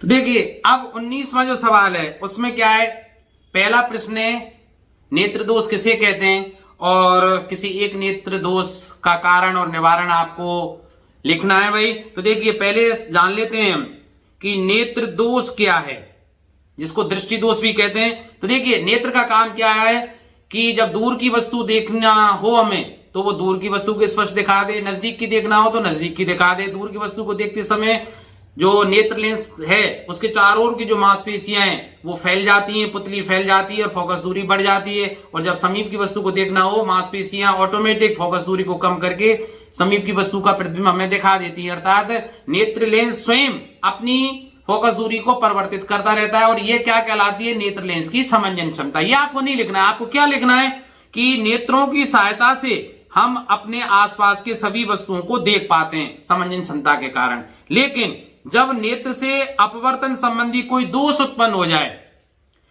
तो हमें या तो दूर की वस्तु या निकट की वस्तु स्पष्ट दिखाई नहीं देती है। यह क्या कहलाता है, नेत्र दोष कहलाता है। ये रोग नहीं है, ये दोष है। ठीक है, तो आशा है परिभाषा समझ में आ गई होगी। प्रमुख रूप से दृष्टि के 3 अपवर्तन दोष होते हैं, निकट दृष्टि दोष, दूर दृष्टि दोष तथा जरा दृष्टि दोष। अब चलिए प्रश्न में तो एक के बारे में पूछा है कि निकट दृष्टि दोष या दूर दृष्टि दोष या जरा दृष्टि दोष में से किसी का आप एक कारण और निवारण चित्र सहित आप समझा दीजिए। लेकिन मैं तीनों को समझा देता हूं, हो सकता है कोई सा आ जाए, नाम लेकर भी आ सकता है निकट दृष्टि दोष का कारण और निवारण या दूर दृष्टि दोष या जरा दृष्टि दोष का। तो सबसे पहले निकट दृष्टि दोष। आंख का काम क्या होना चाहिए कि वो निकट की वस्तु को भी साफ देखे और दूर की वस्तु। लेकिन आंख में ये टुच्चापन आ जाए कि यार वो निकट की वस्तु को तो साफ देख रही है लेकिन दूर की वस्तु को स्पष्ट नहीं देख रही है, तो ये क्या कहलाएगा, निकट दृष्टि दोष। क्योंकि आंख ने गड़बड़ की भाई, निकट की वस्तु को साफ क्यों देख रही है, दूर की को क्यों नहीं देख रही। तो ध्यान रखना जो दोष है उसमें वो वस्तु साफ दिखाई देती है। जैसे निकट दृष्टि दोष है, निकट की वस्तु साफ दिखाई देगी। तो देखिए निकट दृष्टि दोष की परिभाषा क्या है, ऐसा दृष्टि दोष जिसमें व्यक्ति को निकट रखी वस्तुएं स्पष्ट दिखाई देती हैं लेकिन दूर स्थित वस्तुएं स्वस्पष्ट दिखाई नहीं देती। अब कारण क्या है, क्यों ऐसा होता है। निकट दृष्टि दोष युक्त नेत्र में दूर रखी वस्तुओं का जो प्रतिबिंब है वो रेटिना से पहले ही बन जाता है, रेटिना से पहले ही बन जाता है। और इस दोष के उत्पन्न होने के क्या कारण है कि अवनेत्र लेंस की वक्रता अत्यधिक हो जाए या नेत्र गोलक का लंबा हो जाना, इसके कारण होते हैं। बंधु आप इसका स्क्रीनशॉट ले लीजिए। अब देखिए चित्र में मैंने दिखा दिया है कि यहां क्या ये कोई निकट की वस्तु है। ये कौन सी ये वस्तु है, निकट की वस्तु है, निकट की वस्तु। ठीक है, निकट की वस्तु से किरणें जा रही हैं, ये नेत्र लेंस है। ये क्या है, नेत्र लेंस है, ये नेत्र लेंस है भाई। ठीक है, और इससे ये किरणें अपवर्तित होकर यहां मिल रही हैं दृष्टि पटल पर। तो दृष्टि पटल पर ये कैसा है, स्पष्ट बना हुआ प्रतिबिंब है। दृष्टि पटल पर बना स्पष्ट प्रतिबिंब। ठीक है भाई, निकट की वस्तु का तो दृष्टि पटल पर स्पष्ट प्रतिबिंब बन रहा है, लेकिन ये क्या है, दूर की वस्तु है। ये कहां है, दूर की वस्तु है, दूर की वस्तु है भाई। कलर बदल लेता हूं यार, मजा नहीं आ रहा है ना। दूर की वस्तु है। अब दूर से आने वाली किरणें भाई फोकस दूरी उतनी ही है। अब नेत्र ने किसी कारण से उसकी समंजन क्षमता कुछ गड़बड़ हुई, फोकस दूरी को अधिक नहीं किया, तो ये किरणें दृष्टि पटल यहां है, दृष्टि पटल से पहले ही यहां प्रतिबिंब बन गया। तो ये क्या है भाई, ये किरणें यहां मिल गई दृष्टि पटल से पहले ही। तो ये वस्तु हमें कैसी दिखाई देगी, अस्पष्ट। तो दृष्टि पटल से पूर्व बना अस्पष्ट प्रतिबिंब। ठीक है, तो दूर की वस्तु स्पष्ट दिखाई नहीं देगी क्योंकि वो दृष्टि पटल से पहले ही उसका प्रतिबिंब बन जाता है। अब इसका निवारण कैसे करें, इस दोष का निवारण कैसे करें? ऐसे लेंस का प्रयोग करेंगे जो किरणों को बिखेरे, अपसारित करे। और अपसारित कौन करता है? अवतल लेंस। तो निकट दृष्टि दोष के निवारण के लिए किस लेंस का प्रयोग किया जाता है? अवतल लेंस का। देखिए ये अवतल लेंस है भाई, ये अवतल लेंस है। तो जब हम दूर की वस्तु को देखेंगे, दूर आने वाली वस्तु को, तो वो किरणों को बिखेरेगा। देखिए ये बिखेर रहा है, तो इससे क्या होगा? किरणें कहां जाके फोकसित होंगी? रेटिना या दृष्टि पटल पर। तो अब की बार दृष्टि पटल पर स्पष्ट प्रतिबिंब बनेगा। तो निकट दृष्टि दोष के निवारण हेतु किस लेंस का प्रयोग किया जाता है? अवतल लेंस का प्रयोग किया जाता है। अब आ जाते हैं दूर दृष्टि दोष की बात करते हैं। अब देखो दूर दृष्टि दोष है तो दूर की वस्तु तो स्पष्ट दिखाई देगी, लेकिन निकट की वस्तु स्पष्ट दिखाई नहीं देगी। तो इस दोष से पीड़ित व्यक्ति को दूर की वस्तुएं स्पष्ट दिखाई देती हैं, परंतु निकट की वस्तु स्पष्ट दिखाई नहीं देती, क्योंकि निकट की वस्तु का प्रतिबिंब कहां बनता है? दृष्टि पटल से आगे जाके बनता है। कारण क्या है? अवनेत्र लेंस की फोकस दूरी अत्यधिक हो जाती है किसी कारण से, अथवा नेत्र गोलक छोटा हो जाता है किसी कारण से, किसी दोष के कारण से, तो दूरदृष्टि दोष उत्पन्न होता है। अब इसका ये क्या है भाई? तो ये तो दूर की वस्तु है भाई, यहां दूर स्थित वस्तु है, एन दूर स्थित वस्तु है जिसका प्रतिबिंब सीधे सीधे दृष्टि पटल पर बन रहा है। दृष्टि पटल पर बना स्पष्ट प्रतिबिंब, ठीक है। लेकिन निकट की, ये तो दूर की, अब वस्तु अगर निकट में आ जाए, ये निकट की वस्तु है, अगर इस वस्तु को मैं निकट ले आऊं तो क्या होगा? नेत्र लेंस की फोकस दूरी ज्यादा है तो वो किरणों को दूर फैलाएगा, तो किरणें इस जगह की बजाय यहां आकर मिल रही हैं। तो प्रतिबिंब हमें कैसा? दृष्टि पटल से आगे प्रतिबिंब बन रहा है, तो ये कैसा बनेगा? अस्पष्ट, क्योंकि ये दृष्टि पटल से आगे बन रहा है। दृष्टि पटल से बना, दृष्टि पटल के आगे, दृष्टि पटल से पीछे बना अस्पष्ट प्रतिबिंब भाई। अब हमें इस दोष के निवारण हेतु ऐसा लेंस चाहिए जो किरणों को अपसारित नहीं करे, अविसारित करे, केंद्रित करे, झुकाए। और किरणों को झुकाता कौन है? उत्तल लेंस, ठीक है। तो दूरदृष्टि दोष के निवारण हेतु किसका प्रयोग किया जाता है? उत्तल लेंस। ये उत्तल लेंस है भाई, उत्तल लेंस। तो देखिए जब निकट की वस्तु जाए, निकट की वस्तु से जो किरणें जा रही हैं भाई, ये इनको नीचे की ओर झुकाएगा, नीचे की ओर इसने झुका दी, और फिर झुकाने बाद ये हमारा नेत्र लेंस है, ये जो नेत्र लेंस है ये फिर इनको अपवर्तित करेगा और सीधे सीधे ये किरणें कहां मिल गई? यहां मिल गई। अब दृष्टि पटल पर स्पष्ट प्रतिबिंब बन जाएगा। तो दूरदृष्टि दोष के निवारण हेतु उत्तल लेंस का प्रयोग किया जाता है। अब आते हैं थर्ड नंबर, जरा दृष्टि दोष, अर्थात आयु में वृद्धि हो। जरा माने उम्र, तो उम्र के कारण बना दोष है। तो आयु में वृद्धि होने के साथ साथ क्या होता है? हमारी जो पक्षमावी पेशियां हैं वो दुर्बल होने लगती हैं, या यूं कहें क्रिस्टलीय लेंस का लचीलापन है वो कम होने लगता है, या कहें नेत्र लेंस की समंजन क्षमता घट जाती है। एक ही बात है। तो उम्र बढ़ने के साथ साथ हमारे नेत्र लेंस की जो समंजन क्षमता है, अर्थात फोकस दूरी को स्वतः कम या अधिक करने की जो क्षमता है वो कम हो जाती है। इससे व्यक्ति को ना तो दूर की वस्तु स्पष्ट दिखाई देती है और ना निकट की वस्तु स्पष्ट दिखाई देती है, ठीक है। तो जरा दृष्टि दोष में ना दूर की वस्तु स्पष्ट दिखाई देगी ना निकट की। तो भैया इसके निवारण हेतु क्या करें? दोनों लेंसों का प्रयोग करेंगे, अर्थात द्वैफॉक्सी लेंस का प्रयोग करेंगे, जिसमें निचला भाग उत्तल लेंस होता है निकट की वस्तु को साफ देखने के लिए, और ऊपर का भाग क्या होता है? अवतल लेंस होता है दूर की वस्तु को स्पष्ट देखने के लिए। स्क्रीनशॉट लीजिए, आगे बढ़िए। अथवा का जो इसका प्रश्न है, इस पर 3 पर मैंने टिप्पणी लिखवाई है, कोई 2 आएंगे इसमें। पहला है प्रकाश का वर्ण विक्षेपण। तो मैं बता दूं, आप इसका स्क्रीनशॉट लेकर पढ़ लेना कि जब सूर्य का प्रकाश किसी प्रिज्म पर आपतित होता है तो जो सूर्य का प्रकाश हमें सफेद दिखाई देता है, प्रिज्म के दूसरी ओर 7 रंगों की पट्टिका में विभक्त हो जाता है। उस 7 रंगों की पट्टिका को हम स्पेक्ट्रम बोलते हैं, जिसमें ऊपर की ओर लाल रंग होता है, नीचे नीचे का रंग बैंगनी होता है, ठीक है।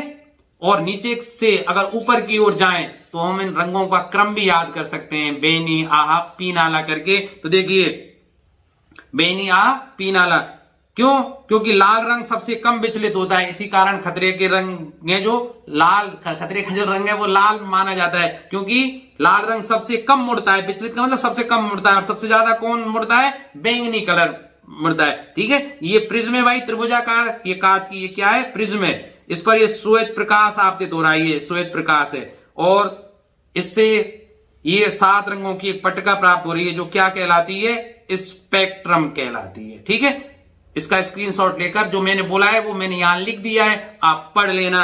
अब दूसरा आ रहा है टिंडल प्रभाव। टिंडल, ठीक है, देखिए पृथ्वी के चारों ओर वायुमंडल है, आप जानते हैं, जिसमें धूल के कण, जलवाष्प आदि उपस्थित हैं। सूक्ष्म कणों का एक विस्मांगी मिश्रण है, कहें दूसरे शब्दों में। जब प्रकाश किरण पुंज ऐसे सूक्ष्म कणों से टकराता है तो उस किरण पुंज का मार्ग दिखाई देने लगता है।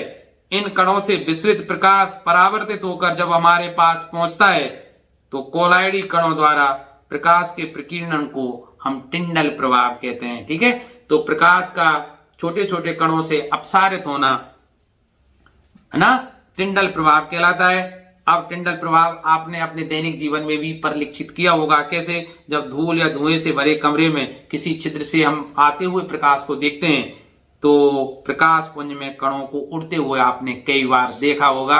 आपके रोशनदान से जब रोशनी आती है और घर में आपकी माँ झाड़ू लगाती है, उस समय आपने टिंडल प्रभाव को जरूर देखा होगा। घने जंगलों के वितान में सूर्य की किरणों का गुजरना, पेड़ों से जब किरणें छन छन के आती हैं तब आपने इनका प्रभाव देखा होगा। या जंगल के कुहासे से जल की सूक्ष्म बूंदों द्वारा प्रकाश का प्रकीर्णन, ये भी आपने देखा होगा। ये सब टिंडल प्रभाव के लक्षण है भाई। अब इंद्रधनुष, इंद्रधनुष आप जानते हैं वर्षा के पश्चात हमें दिखाई देता है। तो वर्षा अथवा बादल में पानी की सूक्ष्म बूंदों अथवा कणों पर पड़ने वाली सूर्य किरणों का डिस्पर्सन, विक्षेपण जब होता है, मतलब वे भी एक जो वर्षा के बाद जो वर्षा की छोटी छोटी बूंदें ऊपर रह जाती हैं, और जब इन सूक्ष्म बूंदों पर जब सूर्य का प्रकाश पड़ता है तो ये सूक्ष्म बूंदें एक प्रिज्म की तरह कार्य करती हैं और हमें 7 रंगों की पट्टिका दिखाई देती है, जो प्रकाश के अपवर्तन, परावर्तन और पूर्ण आंतरिक परावर्तन का एक संयुक्त प्रभाव होता है। इसके कारण जो हमें एक सुंदर रचना दिखाई देती है, 7 रंगों की पट्टिका दिखाई देती है, वो इंद्रधनुष कहलाता है। तो देखिए सूर्य की किरणें वर्षा की बूंदों से अपवर्तित, परावर्तित होने के कारण इंद्रधनुष बनाती हैं। वर्षा की बूंदों से सूर्य की किरणें जब अपवर्तित और परावर्तित होती हैं तो इंद्रधनुष की घटना बनती है भाई। इंद्रधनुष सदा दर्शक की पीठ के पीछे अर्थात सूर्य होने पर ही दिखाई देता है। ठीक है, सूर्य की तरफ अगर आप मुंह करेंगे तो पीठ के पीछे बनेगा। ठीक है, जैसे यहां बन रहा है देखिए, और इसमें आप देखेंगे ऊपर लाल रंग है, नीचे वही बैंगनी कलर है। आप देखिए कैसे याद कर सकते हैं, मैं अभी बता रहा था, बेनी आह पी नाला। ठीक है, ऊपर नीचे की ओर से देखिए, नीचे की ओर से देखिए, बैंगनी, नीला, आह आसमानी, हा हरा, पी से बन गया पीला, ना से नारंगी, ला से लाल, बेनी आह पी नाला। इस क्रम में ऊपर ऊपर लाल रंग होता है, नीचे बैंगनी कलर होता है। अब प्रश्न संख्या 20, पहला प्रश्न देखिए, क्लोर क्षार अभिक्रिया द्वारा सोडियम हाइड्रोक्साइड के औद्योगिक उत्पादन को निम्न पदों में समझाइए। अभिक्रिया का रासायनिक समीकरण लिखना है, उपकरण का नामांकित चित्र बनाना है और सोडियम हाइड्रोक्साइड के 2 उपयोग लिखने। 1 + 1 = 4। आज जैसा आप जानते हैं 20, 21 और 22 3 प्रश्न आपको 4-4 अंक के होंगे और सभी के साथ विकल्प भी मिलेगा, अर्थात अथवा वाला प्रश्न भी आएगा। तो there will be a choice कि आप किस प्रश्न को करें। और अथवा में मैंने क्या दिया है, इसमें देखिए 2 संश्लेषित सूचकों के नाम आपको लिखना है, अम्लीय वर्षा के दुष्प्रभाव लिखने और एक न्यूमेरिकल प्रश्न, सॉरी न्यूमेरिकल नहीं, एक भाषात्मक प्रश्न है x और y वाला, जिसे उसी समय पढ़ेंगे समय बचाने के लिए। तो सबसे पहले हम जानते हैं क्लोर क्षार अभिक्रिया द्वारा सोडियम हाइड्रोक्साइड का जो औद्योगिक उत्पादन है कैसे किया जाता है, इसका समीकरण क्या है, चित्र क्या है और सोडियम हाइड्रोक्साइड के उपयोग क्या है। तो देखिए मैंने लिख दिया है, क्लोर क्षार अभिक्रिया क्या है कि जब साधारण नमक के जलीय विलयन से विद्युत प्रवाहित की जाती है तो सोडियम क्लोराइड वियोजित हो जाता है और सोडियम हाइड्रोक्साइड उत्पन्न करता है। इस प्रक्रिया को क्लोर क्षार अपक्रिया कहते हैं क्योंकि इसमें निर्मित उत्पाद क्लोरीन से तो क्लोर लिया है और सोडियम हाइड्रोक्साइड होता है क्षार, इसलिए क्लोर क्षार। ठीक है, मतलब साधारण नमक के जलीय विलयन में यदि विद्युत धारा प्रवाहित की जाए तो इससे सोडियम हाइड्रोक्साइड, जिसे कास्टिक सोडा कहते हैं, वो बनता है। तो सोडियम क्लोराइड का क्लोर और सोडियम हाइड्रोक्साइड होता है क्षार, तो इस कारण इसको क्या कहा गया, क्लोर क्षार अपक्रिया। समीकरण ये है, ट्वाइस NaCl, पानी की क्रिया कराई, NOH बना, क्लोरीन बनी और हाइड्रोजन गैस बनी। मैं इसको समझा देता हूं। देखिए, नमक के पानी में जैसे ही विद्युत धारा प्रवाहित की NaCl में, तो देखिए क्या बना, Na+ और Cl- रेड आयन। ठीक है भाई, और पानी भी तो है जलीय विलयन में ना, तो H2O का भी वियोजन होगा H+ और OH-। ठीक है, तो क्या होगा कि Na+ OH- से संयोग करके, Na+ OH- से संयोग करके क्या बना देंगे, NaOH बना देंगे। इस तरह कास्टिक सोडा की औद्योगिक उत्पादन होता है। तो देखिए, एक इसमें आयताकार पात्र है, ये एनोड है, ये कैथोड है। एनोड और कैथोड जानते हैं, बैटरी के धन सिरे से जिसको जोड़ा जाता है वो एनोड, और बैटरी के ऋण सिरे से जोड़ा गया तो ये कैथोड है। इसमें नमक का घोल भर दिया है, ब्राइन। ब्राइन का मतलब नमक का विलयन, तनु नमक का विलयन। ठीक है, ब्राइन मतलब NaCl का घोल है भाई, ये तनु घोल, ब्राइन बोलते हैं उसको, भर दिया है। विद्युत धारा प्रवाहित करेंगे तो देखिए Na+ बन रहा है, OH- बन रहा है, H+ और है ना Cl-। देखिए ये H+ और इस Cl से क्रिया कर लेंगे तो देखिए क्या बनेगा, जो क्लोरीन है वो यहां से बन के बाहर निकल जाएगी। ठीक है, और कैथोड की तरफ हाइड्रोजन निकल जाएगी, ये इस तरह से बाहर बन जाएगी और NOH का औद्योगिक उत्पादन होगा। ठीक है, अब NOH के इस चित्र को आप ढंग से याद कर लेना। ठीक है, और इसका स्क्रीनशॉट ले लीजिए। अब देखिए, सोडियम हाइड्रोक्साइड के उपयोग भी आपको लिखने। सोडियम हाइड्रोक्साइड का उपयोग कहां किया जाता है, धातुओं से ग्रीस हटाने में, चिकनाहट को हटाने में। ठीक है, चिकनाहट को हटाते हैं भाई। सोडियम हाइड्रोक्साइड NOH की सहायता से तो हम साबुन और भी बनाते हैं, साबुन और अपमार्जक बनाने में, कागज बनाने के लिए, कृत्रिम फाइबर बनाने के लिए सोडियम हाइड्रोक्साइड का प्रयोग किया जाता है। अथवा वाला प्रश्न देखते हैं। अथवा वाले प्रश्न में पहला पॉइंट क्या था कि दो संश्लेषित रेशे, आप जानते हैं रेशे कौन कौन से होते हैं, दो प्रकार के, प्राकृतिक और संश्लेषित। प्राकृतिक रेशों में लिटमस, हल्दी, ठीक है, आपके जो लौंग का तेल, ये सब क्या है भाई, वेनिला, गुड़हल के फूल। ठीक है, ये सब क्या है, प्राकृतिक में सूचक हैं। जो अम्लीयता, या सूचक किसको कहते हैं, ऐसे पदार्थ जो अम्लीयता या क्षारीयता को संसूचित करने के लिए, डिटेक्ट करने के लिए प्रयुक्त होते हैं, ये बताने के लिए, जो बता सके कौन सा पदार्थ अम्लीय कौन सा क्षारीय है। ठीक है, ऐसे पदार्थ क्या कहलाते हैं, सूचक कहलाते हैं। तो देखिए, संश्लेषित सूचक, संश्लेषित का मतलब जिनका निर्माण मानव ने किया है, कृत्रिम विधियों से किया है, और जो प्रकृति से प्राप्त हो रहे हैं वो प्राकृतिक सूचक है भाई। जैसे हल्दी है, प्रकृति से प्राप्त हो रहा है।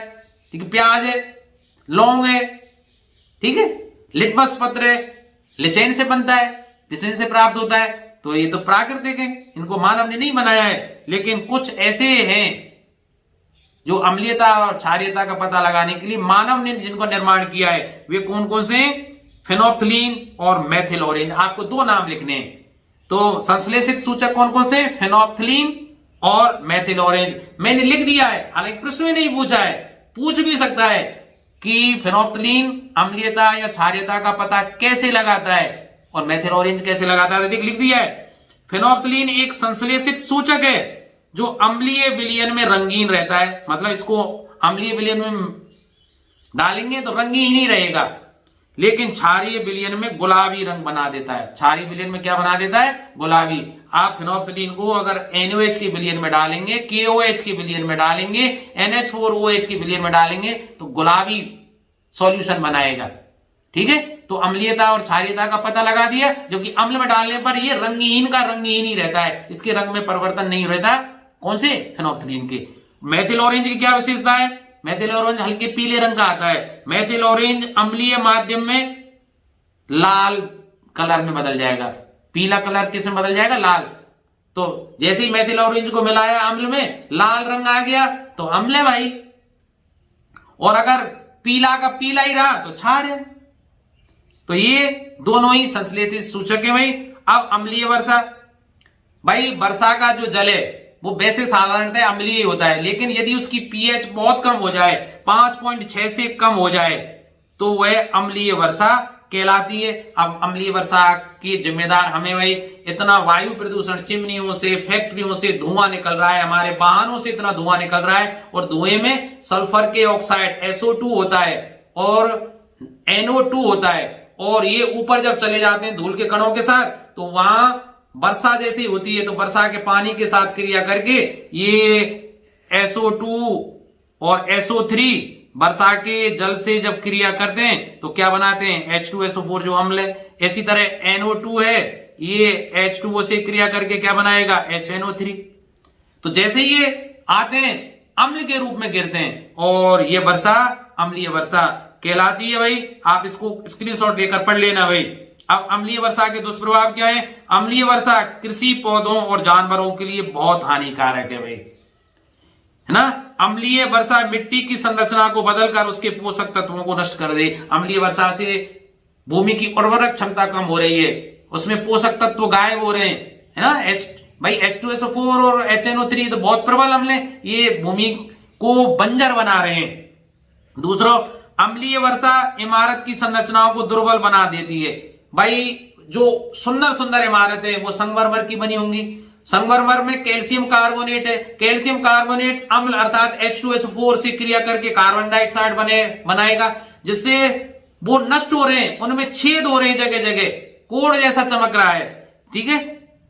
जिससे जो इमारतें मार्बल, लाइमस्टोन या सैंडस्टोन की बनी हुई होती हैं, वो बिल्डिंगें डैमेज हो रही हैं, नष्ट हो रही हैं। आगरा का ताजमहल पीला पड़ रहा है, और भी जो विश्व में अनेकों इमारतें वो खराब हो रही हैं। जब अम्लीय वर्षा नदियों और तालाबों में प्रवाहित होती है तो वह जलीय पारिस्थितिकी तंत्र को प्रभावित करती है।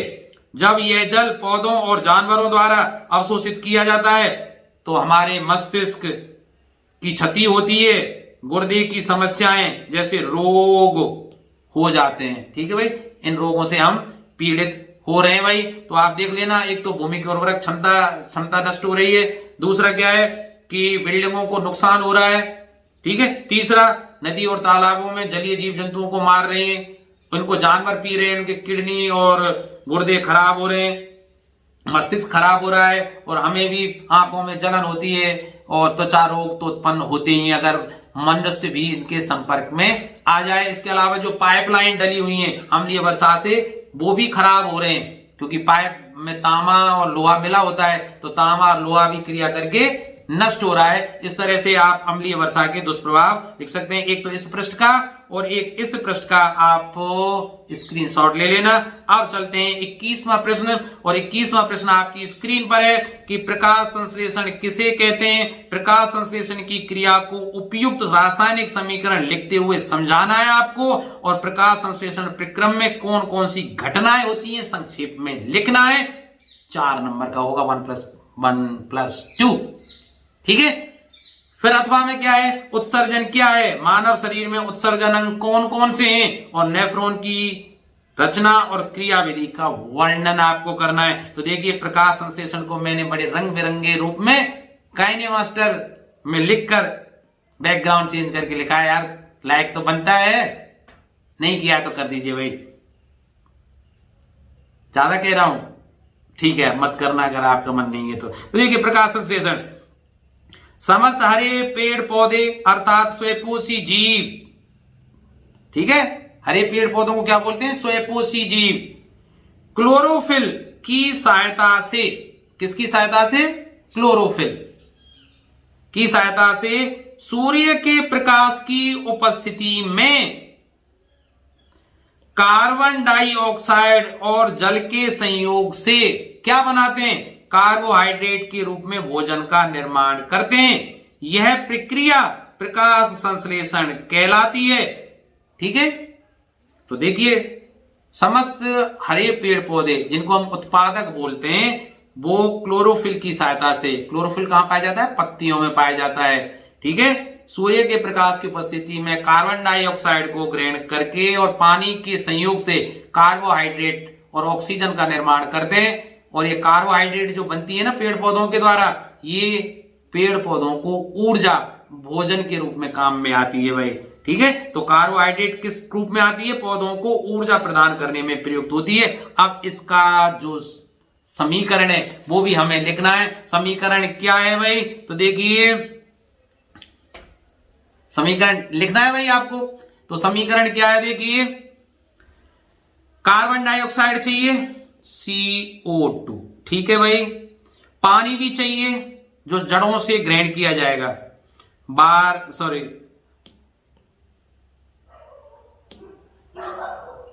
तो पानी भी ग्रहण करना है। सूर्य का प्रकाश भी चाहिए आपको, सूर्य के प्रकाश की उपस्थिति में। और क्लोरोफिल तो चाहिए, बिना क्लोरोफिल के क्या है भाई? क्लोरोफिल की उपस्थिति में क्या बनाएगा? Carbohydrate, glucose. और ग्लूकोज का सूत्र क्या है? C6H12O6। ये क्या है? ग्लूकोज या कार्बोहाइड्रेट, हाइड्रेट। साथ में ऑक्सीजन भी बनेगी और पानी भी बनेगा, पानी भी, तो H2O। अब इसको संतुलित और कर ले भाई। तो देखिए, संतुलित करने के लिए ऑक्सीजन को देखिए, ये 12, ऑक्सीजन को देखें 6, 2 8 9 तो होंगे नहीं, 10 करें तो ये 5 हो जाएंगे, 5 से नहीं होगा तो ये क्या करने पड़ेंगे हमें? नहीं होगा सर। तो इसके लिए इसमें गुणा कर दें 12 का, यहां 12 H2O। तो देखिए, तो 12 तो यहां आ गए, 6 यहां कर दें हम गुणा, क्योंकि देखिए ये 24 है तो 12 तो यहां आ गए H के, तो ये 12 यहां हो जाएंगे, 6H2O। अब देखिए ऑक्सीजन के कितने? 12 हैं, तो देखिए 6 यहां आ गए, तो यहां गुणा 6 यहां करूं तो हाँ, पर ये भी तो है। तो C के कितने? 6, तो 6 में C का गुणा कर दूं, तो अब 6 दूनी 12 और 12 24। तो देखिए 6 यहां, 6 या 12, तो 12 करने के लिए 6 का यहां गुणा कर दो। ठीक है, तो अब ये संतुलित समीकरण है 6CO2 प्लस 12 H2O। सूर्य के प्रकाश और क्लोरोफिल की उपस्थिति में ये कार्बोहाइड्रेट और ऑक्सीजन हमें प्राप्त होगी। ऑक्सीजन हमारी प्राणवायु है जिसे हम ग्रहण करते हैं, तो पौधे भाई देते ही देते हैं, ऑक्सीजन देते हैं हमें, कार्बन डाइऑक्साइड को लेते हैं और कार्बोहाइड्रेट को बचा लेते हैं अपने भोजन के रूप में। तो कार्बोहाइड्रेट पौधों को ऊर्जा प्रदान करने में। अब प्रकाश संश्लेषण की क्रिया में ऑक्सीजन निकलती है जो जंतुओं के श्वसन में काम आती है। अभी मैं बताया, प्रकाश संश्लेषण की क्रिया के लिए आवश्यक वस्तुएं भी पूछ सकता है आपसे। कौन सी है? जल की जरूरत है, सूर्य के प्रकाश की जरूरत है, ये ना, CO2 की जरूरत है और पर्णहरित। देखिए ये ना, कार्बन डाइऑक्साइड की जरूरत, जल की जरूरत, सूर्य के प्रकाश की जरूरत, क्लोरोफिल अर्थात पर्णहरित की जरूरत। ठीक है, तो कौन कौन सी चीजों की जरूरत है? कार्बन डाइऑक्साइड, जल, सूर्य का प्रकाश और क्लोरोफिल की जरूरत है। ठीक है, अब प्रकाश संश्लेषण के प्रक्रम के दौरान निम्न घटनाएं होती हैं। कौन कौन सी घटनाएं होती हैं? सबसे पहले जो पौधों की हरी पत्तियां हैं ना, जिनमें क्लोरोफिल होता है, क्लोरोफिल द्वारा प्रकाश ऊर्जा का अवशोषण होता है। हरी पत्तियां प्रकाश को अवशोषित करती हैं। फिर क्या होता है? प्रकाश ऊर्जा को रासायनिक ऊर्जा में रूपांतरित किया जाता है तथा जल अणुओं का हाइड्रोजन और ऑक्सीजन में अपघटन करना होता है। फिर तीसरे में क्या होता है? कार्बन डाइऑक्साइड का कार्बोहाइड्रेट में अपचयन होता है। तो इन तीनों घटनाओं को आप ढंग से याद कर लेना भाई। दूसरा क्या पूछा था? उत्सर्जन क्या है अथवा में, ठीक है, और नेफ्रॉन की रचना और कार्य प्रणाली भी पूछी थी। तो देखिए, मानव उत्सर्जन को समझ लीजिए। जीवों के शरीर से उपापचयी क्रियाओं के फलस्वरूप उत्पन्न अपशिष्ट पदार्थों को शरीर से बाहर निकालने की क्रिया उत्सर्जन कहलाती है। भाई शरीर में विभिन्न प्रकार की रासायनिक और जैविक अपक्रियाएं होती रहती हैं। इसमें अनेकों उपयोगी और अनुपयोगी पदार्थों का निर्माण निरंतर होता रहता है। जो अनुपयोगी पदार्थ हैं उनको अपशिष्ट पदार्थ कहते हैं। उनको विभिन्न क्रियाओं के द्वारा हमें बाहर शरीर से निकालना होता है और अपशिष्ट पदार्थों को शरीर से बाहर निकालना ही उत्सर्जन कहलाता है। और उत्सर्जन का कार्य दो अंग करते हैं, एक तो फेफड़े हमारे, दूसरा किडनी। तो देखिए किडनी क्या करता है, जो रक्त में द्रव्य के रूप में अपशिष्ट पदार्थ इकट्ठा हो जाते हैं, लिक्विड वेस्ट प्रोडक्ट जो बनते हैं हमारे रक्त में, उनको मूत्र के माध्यम से शरीर से बाहर निकालता है। कौन? किडनी। फेफड़ा क्या करता है? सांस के माध्यम से, अर्थात जो गैसीय अपशिष्ट पदार्थ हमारे शरीर के अंदर आ जाते हैं ना, अपशिष्ट का मतलब बेकार, तुच्छ, जिनको शरीर से बाहर निकालना ही है, तो उनको कौन करता है? गैसीय पदार्थों को बाहर निकालता है फेफड़ा। अब बात करते हैं नेफ्रॉन की। तो देखिए नेफ्रॉन की रचना, प्रत्येक वृक्क में अनेक निस्यंदन एकक होते हैं जिन्हें वृक्काणु या अर्थात नेफ्रॉन कहते हैं। निस्यंदन एकक में फुफ्फुस की तरह बहुत ही पतली भित्ति वाली रुधिर कोशिकाओं का एक गुच्छ होता है, जिसे कोश का गुच्छ कहते हैं। वृक्क में प्रत्येक कोश का गुच्छ एक नलका के रूप के आकार के सिरे के अंदर होता है, जिसे बोमन संपुट कहते हैं। नलका छने हुए मूत्र को एकत्रित करती रहती है। फिर नंबर 2 देखिए, अब इसकी कार्यविधि देख लेते हैं। प्रारंभिक निष्पंद में कुछ पदार्थ जैसे ग्लूकोज, एमिनो अम्ल, लवण और प्रचुर मात्रा में जल रह जाते हैं। जैसे मूत्र इस नलका में प्रवाहित होता है, इन पदार्थों का चयनित पुनर्अवशोषण हो जाता है। जल की मात्रा का पुनर्अवशोषण शरीर में उपलब्ध अतिरिक्त जल की मात्रा तथा कितना विलेय एवं कितना उत्सर्जित करना है इस पर निर्भर करता है। शेष बचे पदार्थों को संग्राहक वाहिनियों में स्रावित कर दिया जाता है। ये इसका चित्र है भाई, इस चित्र का स्क्रीनशॉट ले लीजिए, नहीं तो अपनी पाठ्य पुस्तक से वृक्काणु की संरचना आप देख लीजिए भाई। ठीक है भाई। अब देखिए प्रश्न संख्या 22 अंतिम प्रश्न है। ओम का नियम क्या है? ओम के नियम के प्रयोग के लिए विद्युत परपथ का चित्र बनाना है और इसके साथ हमें एक न्यूमेरिकल भी करना है, जिसमें किसी अज्ञात प्रतिरोध के प्रतिरोधक में 12 वोल्ट की बैटरी को अगर जोड़ दिया जाए और उस समय परपथ में प्रवाहित धारा का मान यदि 2.5 मिली एम्पियर हो तो हमें प्रतिरोधक का प्रतिरोध भी ज्ञात करना है।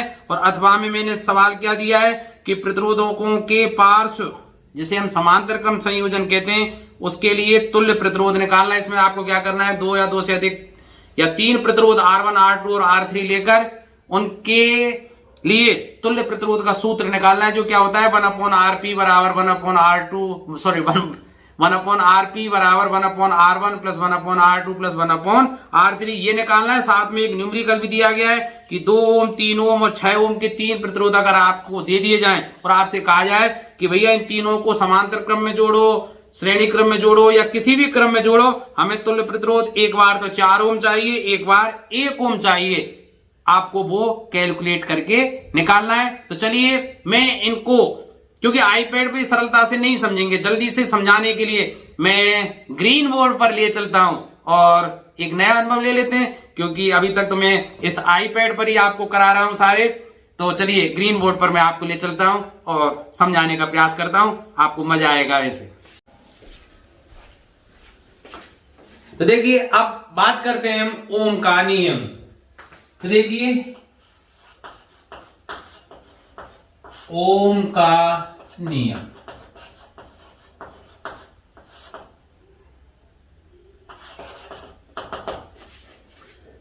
ओम के नियम के लिए मैं आपको बता दूं कि आपको परिभाषा कैसे लिखनी है। स्थिर ताप पर किसी चालक में यदि विद्युत धारा प्रवाहित की जाए तो उसके सिरों का विभवांतर उसमें प्रवाहित धारा के अनुक्रमानुपाती होता है। वैसे सही बात तो ये कि इस प्रयोग के समय चालक का ताप, चालक की लंबाई और अनुप्रस्थ काट का क्षेत्रफल, ये 3 चीज स्थिर रहनी चाहिए। पर आपके लिए कक्षा 10 में कितना ही सफिशियंट है कि स्थिर ताप पर किसी चालक के सिरों का विभवांतर उसमें प्रवाहित धारा के अनुकमानुपाती होता है। और अगर मैं यहां मान लूं कि यदि किसी चालक में I धारा प्रवाहित करने पर उसके सिरों का विभवांतर V हो, तो ओम का नियम क्या कहता है कि चालक के सिरों का विभवांतर V उसमें प्रवाहित धारा I के समानुपाती होता है। अब आप जानते हैं समानुपाती के स्थिरांक को हटाकर एक समानुपाती की नियतांक हमें लाना पड़ता है। तो देखिए मैं क्या करूंगा कि V बराबर समानुपाती के नियतांक को हटाकर बराबर का निशान लगाऊंगा और एक नियतांक R लेकर आऊंगा। तो RI समीकरण 1, यहां R एक स्थिरांक है जिसे समानुपातिक नियतांक कहते हैं। तो एक स्थिरांक बोलूं या नियतांक बोलूं, ये की बात है भाई, स्थिरांक है जिसे चालक का प्रतिरोध कहते हैं, जिसे चालक का प्रतिरोध कहते हैं।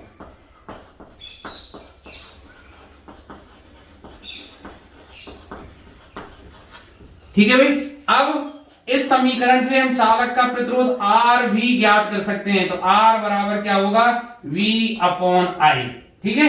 अब चालक के प्रतिरोध का जो मात्रक होता है वो ओम होता है। आपको बस इतना ही लिखना है, ज्यादा नहीं लिखना है। ठीक है। अब इसके लिए जो उपकरण काम में लाया जाता है उसका चित्र भी मैं बना देता हूं। तो सबसे पहले बैटरी बनाते हैं भाई, ये बैटरी प्लस और इसका ये ऋण टर्मिनल माइनस। ठीक है। अब इससे एक धारा नियंत्रक जोड़ते हैं। धारा नियंत्रक को बनाने के लिए देखिए किस तरह से बनाते हैं। धारा नियंत्रक क्या करता है, परपथ में धारा का मान कम या अधिक करता है। कैसे, प्रतिरोध को परिवर्तित करके। जब प्रतिरोध बदलेगा तो धारा का मान भी बदलेगा। अब इस परपथ में श्रेणी क्रम में जोड़ा जाता है अमीटर को। ध्यान रखना भाई, अमीटर को किस क्रम में जोड़ा जाता है, श्रेणी क्रम में। तो अमीटर का ये प्लस, बैटरी के प्लस टर्मिनल से, ये माइनस है, इस तरह से। यहां कोई चालक है, ये जो चालक है इसका प्रतिरोध मैं R मान लेता हूं। ठीक है। और अब इसमें से देखिए यहां से एक तीर का निशान इस तरह से लगाएंगे, ये परवर्ती प्रतिरोध को व्यक्त करता है। और यहां एक कुंजी K लगाएंगे भाई, कुंजी K को इस तरह से व्यक्त करते हैं। ठीक है। और ध्यान रखना, चालक का जो प्रतिरोध होता है उसके सिरों का विभवांतर मापने के लिए एक वोल्ट मीटर भी लगाया जाता है। अब इसमें धारा की दिशा भी निकाल, ध्यान रखना, ये परपथ कब पूरा माना जाएगा, जब इसमें आप धारा की दिशा को भी व्यक्त करेंगे। तो देखिए ये बैटरी बी, ध्यान रखना परपथ में धारा धन सिरे से ऋण सिरे की ओर प्रवाहित होती है। तो ये धन सिरा है, इससे ऋण सिरे की ओर इस तरह से धारा की दिशा आपको दिखानी है भाई। इस तरह से ये धारा जाएगी, ये इस तरह से, इस तरह से, इस तरह से, और ये इस तरह से। ये क्या है, धारा नियंत्रक, धारा नियंत्रक। ठीक है। अब इसको अंग्रेजी में रियोस्टेट बोलते हैं, इसलिए अंग्रेजी में इसको RH से व्यक्त करते हैं। K क्या है, कुंजी है, कुंजी K को दबाने पर ये परपथ काम में आ जाता है। अमीटर का प्रयोग क्यों करते हैं, परपथ में प्रवाहित धारा का मान ज्ञात करने के लिए। याद रखना, प्रश्न पूछ सकता है कि अमीटर को विद्युत परपथ में कैसे जोड़ा जाता है, श्रेणी क्रम में, और वोल्ट मीटर को समांतर क्रम में। वोल्ट मीटर का प्रयोग किस लिए करते हैं, किस लिए करते हैं आप बताइए, विभवांतर ज्ञात करने के लिए। किसी प्रतिरोध के सिरों का विभवांतर ज्ञात करने के लिए वोल्ट मीटर का प्रयोग किया जाता है। अब मैं जो ये सवाल था आपका न्यूमेरिकल जो आईपैड में लिखा हुआ था उसको मैं कर देता हूं। देखिए कहा है भाई 20वां सवाल, ये सवाल था इसमें कि किसी अज्ञात प्रतिरोध के प्रतिरोधक में 12 वोल्ट की बैटरी को संयोजित करने पर 2.5 मिली एम्पियर विद्युत धारा प्रवाहित होती है। इसमें लिखा हुआ सवाल, तो प्रतिरोधक का प्रतिरोध मुझे ज्ञात करना है। 12 वोल्ट की बैटरी है और परपथ में धारा कितनी, जैसे ये बैटरी 12 वोल्ट की होती, ठीक है, और इसमें जो धारा आई है, आई जो धारा प्रवाहित हो रही है वो कितनी है, 2.5 मिली एम्पियर की। तो परपथ का प्रतिरोध R मुझे ज्ञात करना है। ठीक है। तो देखिए इसमें क्या दिया गया है भाई, देखो V का मान कितना दिया गया है, 12 वोल्ट, ठीक है, और I धारा का मान कितना है, 2.5 मिली एम्पियर। अब ध्यान रखना, मिली का मतलब होता है 10 की घात -3, तो 2.5 गुणा 10 की घात -3 एम्पियर कह सकते हैं। ध्यान रखना भाई, 1 एम्पियर बराबर 10 की घात 3 मिली एम्पियर। तो ध्यान रखना 1 मिली एम्पियर बराबर कितना हो जाएगा, 10 की घात -3 एम्पियर। ठीक है, 1 मिली एम्पियर, ये बटे कहां जाएंगे, नीचे, 1 बटे 10 की घात 3 और 10 की घात 3 को ऊपर ले जाएंगे तो 10 की घात -3 एम्पियर। ध्यान रखना जब मिली एम्पियर में धारा हो, मिली एम्पियर में जब धारा हो तो उसको एम्पियर में बदला जाता है। ध्यान रखना धारा का मात्रक क्या है, एम्पियर, तो 10 की घात -3 लिख देते हैं। अब इससे हम R का मान ज्ञात कर सकते हैं। ध्यान रखना, तो R बराबर क्या हो जाएगा, V/I, तो V/I, ठीक है। तो V का मान रखिए 12 बटे I का मान रखिए 2.5 गुणा 10 की घात -3। ये -3 ऊपर जाएंगे तो क्या हो जाएगा भाई, 12 बटे 2.5 गुणा 10 की घात +3 हो जाएंगे। ये -3 ऊपर जाएंगे तो 10 की घात +3 हो जाएंगे। अब 12 को 2.5 से विभाजित कीजिए तो ये कितने हो जाएंगे, 120 गुणा 10 की घात 3 और बटे इसको दशमलव हटा दिया मैंने 25। तो देखिए 25 चौका 100 बचे 20 और 25 अट्ठे 2 से, तो 4.8 इंटू 10 की घात 3 और प्रतिरोध का मात्रक क्या होता है, ओम, तो इतने ओम। और ध्यान रखना भाई 10 की घात 3 को क्या बोलते हैं, किलो, तो इसको क्या बोल सकता हूं मैं, 4.8 किलो ओम। ठीक है, चाहे यहां आंसर लिखिए या यहां आंसर लिखिए, दोनों ही स्थितियों में आपका प्रश्न सही है। आशा है आपको समझ में आ गया होगा। प्रतिरोधों का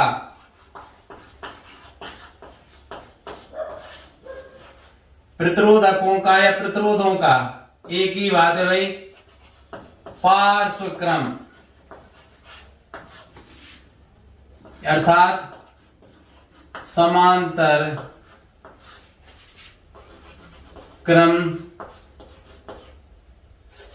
तो इसको यहीं लिख देता हूं, समांतर क्रम संयोजन।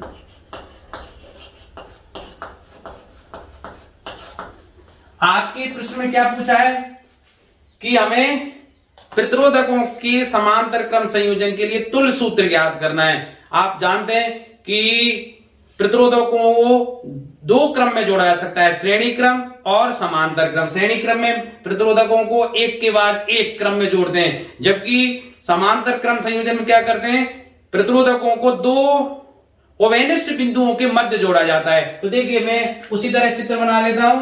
एक ये बैटरी है, बैटरी को आप नीचे बनाइए ऊपर बनाइए कोई फर्क नहीं पड़ता है। ये बैटरी का धन सिरा है, ये बैटरी का ऋण सिरा, ये बैटरी बी लिख दी भाई मैंने। उसी तरह आप ओम के नियम की तरह एक धारा नियंत्रक बनाइए, बनाए तो बना दीजिए, नहीं कोई बात नहीं। उसी तरह आप एक अमीटर बनाइए प्लस और ये माइनस, और यहां देखिए एक बिंदु ए ले लेता हूं मैं और चाहे एक बिंदु पी ले लेता हूं, चलिए, और एक बिंदु ले लेता हूं क्यू। इन दोनों बिंदुओं के बीच में 3 प्रतिरोध जोड़ता हूं। एक जिसका प्रतिरोध क्या है, R1 है, ये R1, ठीक है। दूसरा जिसका कितना है भाई, R2,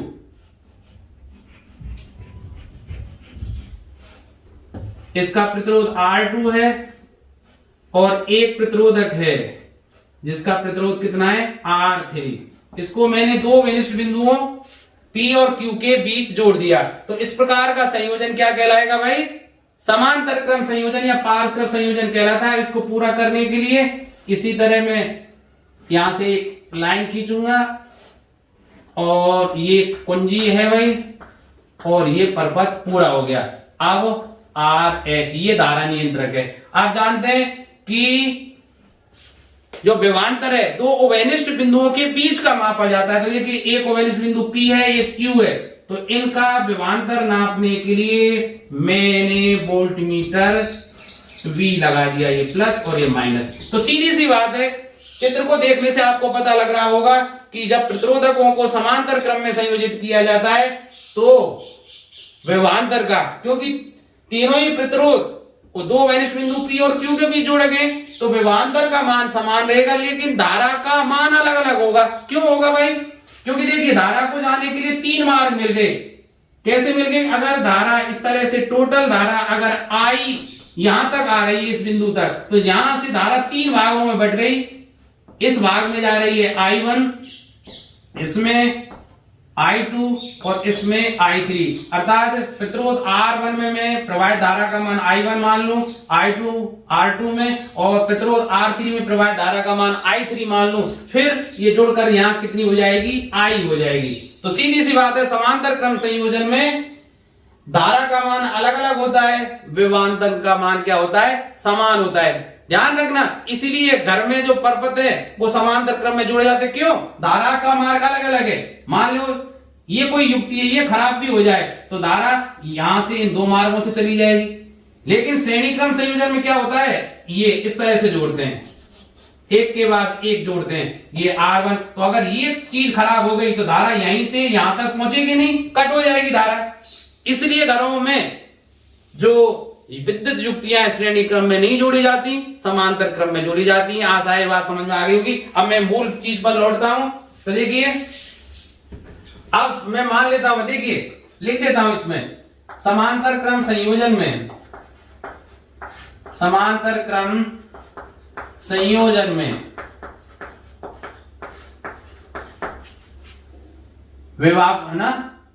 विभवांतर का मान, विभवांतर या विभव कुछ भी कह दीजिए, V का मान समान,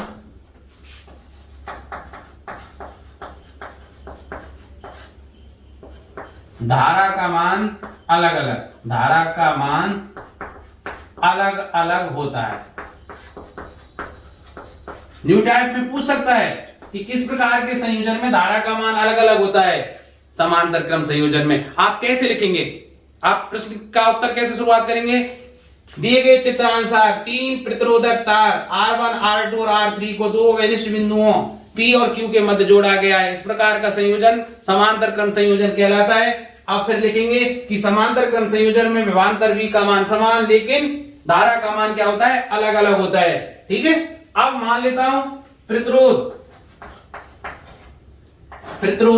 अरे कभी कभी प्रतिरोध R1 में प्रवाहित धारा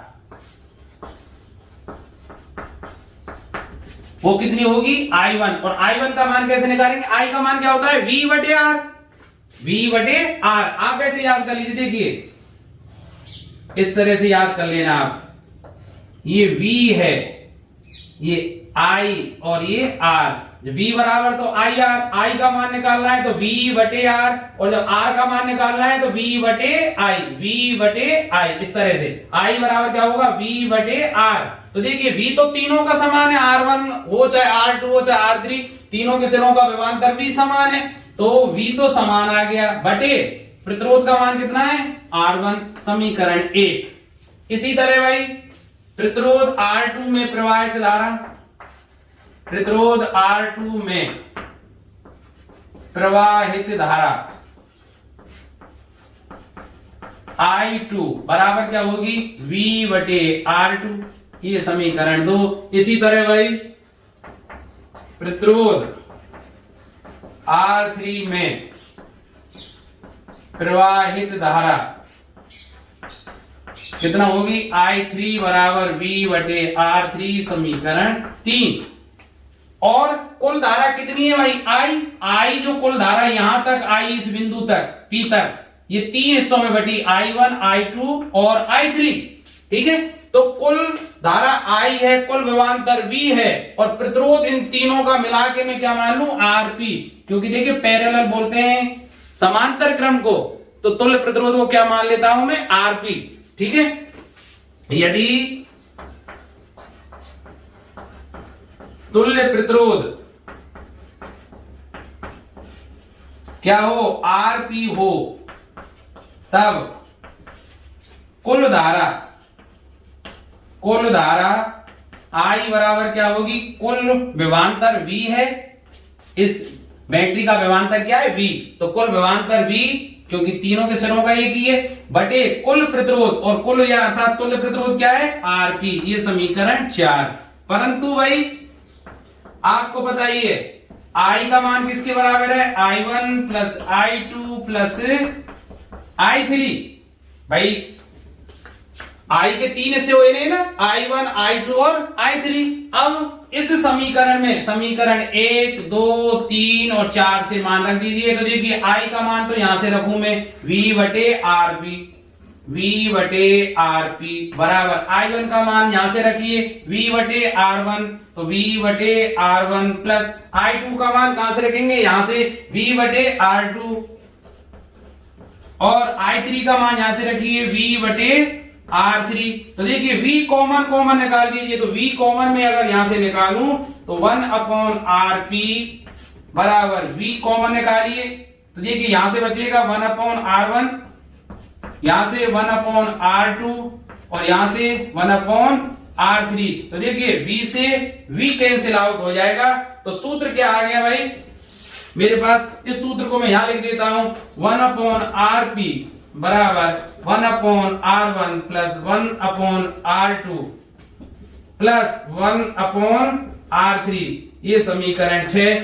ये क्या है, यदि दो या दो से अधिक प्रतिरोधकों को समांतर क्रम में संयोजित किया जाए तो उसका तुल्य प्रतिरोध ज्ञात करने का सूत्र है। भाई ध्यान रखना, जब दिए गए प्रतिरोधों से अधिक का मान हमें चाहिए, अर्थात प्रतिरोध अधिक का चाहिए, तो श्रेणी क्रम में जोड़ो, और अगर कम का मान चाहिए अर्थात परपथ का प्रतिरोध मुझे कम चाहिए, तो प्रतिरोधों को समांतर क्रम में जोड़ा जाना चाहिए। ठीक है भाई, तो ये क्या है, तुल्य प्रतिरोध का सूत्र है। अब इसके न्यूमेरिकल को करते हैं। इसका न्यूमेरिकल देखिए, 2 ओम 3 ओम और 6 ओम के 3 प्रतिरोधक हैं। यह है सवाल, को किस प्रकार संयोजित करें कि संयोजन का कुल प्रतिरोध 4 ओम और 1 ओम हो, 2 3 और 6। ठीक है भाई, मेरे पास 3 प्रतिरोध है भाई, R1 जिसका मान है 2 ओम, ठीक है, दूसरा प्रतिरोध है इसका मान है 3 ओम, और तीसरा जो प्रतिरोधक है उसका प्रतिरोध कितना है 6 ओम। अब मुझे कुल प्रतिरोध एक बार तो निकालना है, कितना 4 ओम, एक बार तो आना चाहिए कुल प्रतिरोध 4 ओम, और दूसरी बार आना चाहिए 1 ओम। ये पूछना चाह रहा है इन तीनों प्रतिरोधकों को किस क्रम में जोड़ा जाए, आप श्रेणी क्रम में जोड़ो, समांतर क्रम में जोड़ो, पर तुल्य प्रतिरोध इतना आ जाए और ये इतना आ जाए। देखिए श्रेणी क्रम में अगर जोड़ूं तो तुल्य प्रतिरोध कितना आएगा, 2 + 3 + 6, अर्थात 6 3 और 2 11 हो, तो 11 तो नहीं हूं।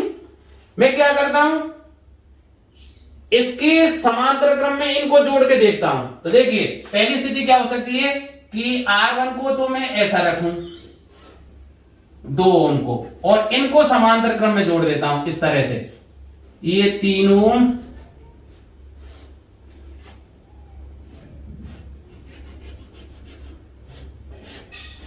अब ये A सिरा हुआ, ये सिरा हुआ B। अब A और B के बीच में तुल्य प्रतिरोध निकालें, ये R2 3 ओम और ये 6 ओम। ठीक है भाई, तो सबसे पहले मैं क्या करूंगा, इन दोनों के बीच का तुल्य प्रतिरोध निकालूंगा। तो इन दोनों का तुल्य प्रतिरोध क्या होगा भाई, इन दोनों का मैं तुल्य प्रतिरोध, देखिए इसको तो R1 मान लूं, तो देखिए इनका तुल्य प्रतिरोध RP कैसे निकालेंगे, 1/RP बराबर 1/R2 प्लस 1/R3। ये R2 है, ये R3 है, तो इनका जो तुल्य प्रतिरोध है वो क्या आ जाएगा 1/3 प्लस 1/6।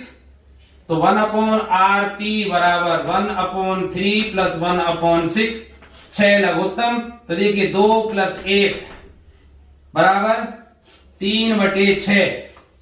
ठीक है, तो कितना आ जाएगा 1/2। तो 1/RP बराबर 1/2, तो RP बराबर कितना आ गया 2 ओम। देखिए मैं अभी बताया था ना कि 3 और 6 ओम के दो प्रतिरोधों को यदि समांतर क्रम में जोड़ा जाए तो तुल्य प्रतिरोध कितना आया है 2 ओम। अर्थात 2 ओम 3 से भी कम है और 6 से भी कम है। तो जब कम मान का प्रतिरोध चाहिए तो दिए गए प्रतिरोधकों को समांतर क्रम में जोड़ दीजिए। तो देखिए इसका टोटल मान कितना आ गया 2 ओम। तो ये चित्र कैसे बन जाएगा भाई, ए सिरा इसके ये तो ये R1 2 ओम है और ये दोनों मिलकर, ध्यान रखिए ये दोनों मिलकर कितने आ गए भाई 2 ओम। अभी तो निकाला है मैंने, ये R1 है और ये क्या है RP तुल्य प्रतिरोध। इन दोनों का तुल्य प्रतिरोध कितना है 2। अब ये दोनों कैसे हैं श्रेणी क्रम में, इसलिए लिख देंगे क्योंकि R1 व RP श्रेणी क्रम में है, श्रेणी क्रम में है, अतः तुल्य प्रतिरोध, इनका जो तुल्य प्रतिरोध R होगा वो किसके बराबर होगा R1 प्लस RP। श्रेणी क्रम में ऐसे ही होता है ना। तो R2 RP कितना है 2 बराबर 4 ओम। और यही आंसर पूछ रहा है कि भाई 4 ओम कैसे निकालेंगे, 2 ओम के प्रतिरोध के इसको तो और इन दोनों को किस में जोड़िए समांतर क्रम में, फिर इनका जो तुल्य प्रतिरोध है उसके साथ श्रेणी क्रम में। तो इस तरह से आएगा भाई। अब मुझे क्या लाना है 1 ओम। अब देखिए 1 ओम क्या है 2 ओम 3 ओम और 6 ओम से भी कम है। इसका मतलब इन सबको जोड़ दीजिए समांतर क्रम में। जब सबसे कम निकालना हो तो सबको समांतर क्रम में जोड़ दीजिए। अब समांतर क्रम में सबको जोड़ेंगे तो देखिए भाई तुल्य प्रतिरोध कैसे निकालेंगे 1/RP बराबर 1/R1। तो 1/2 प्लस 1/3 प्लस 1/6। तो 1/RP बराबर देखिए 6 लघुत्तम आ गया। तो देखिए यहाँ 3 दूनी 6, 2 3 दूनी 6 और 6 1 6। तो देखो 3 2 5 और 1 6, 1/6। हाँ भाई सॉरी अरे कितना आ गया भाई देखिए 3 2 5 और 1 6। तो 6/6 बराबर 1/1। तो RP बराबर कितना आ जाएगा 1 ओम। आ गया ना भाई। तो देखिए अगर 1 ओम आपको ज्ञात करना है तो दिए गए तीनों प्रतिरोधकों को समांतर क्रम में जोड़ दीजिए। तुल्य प्रतिरोध कितना आ जाएगा 1 ओम। यही आपका आंसर था।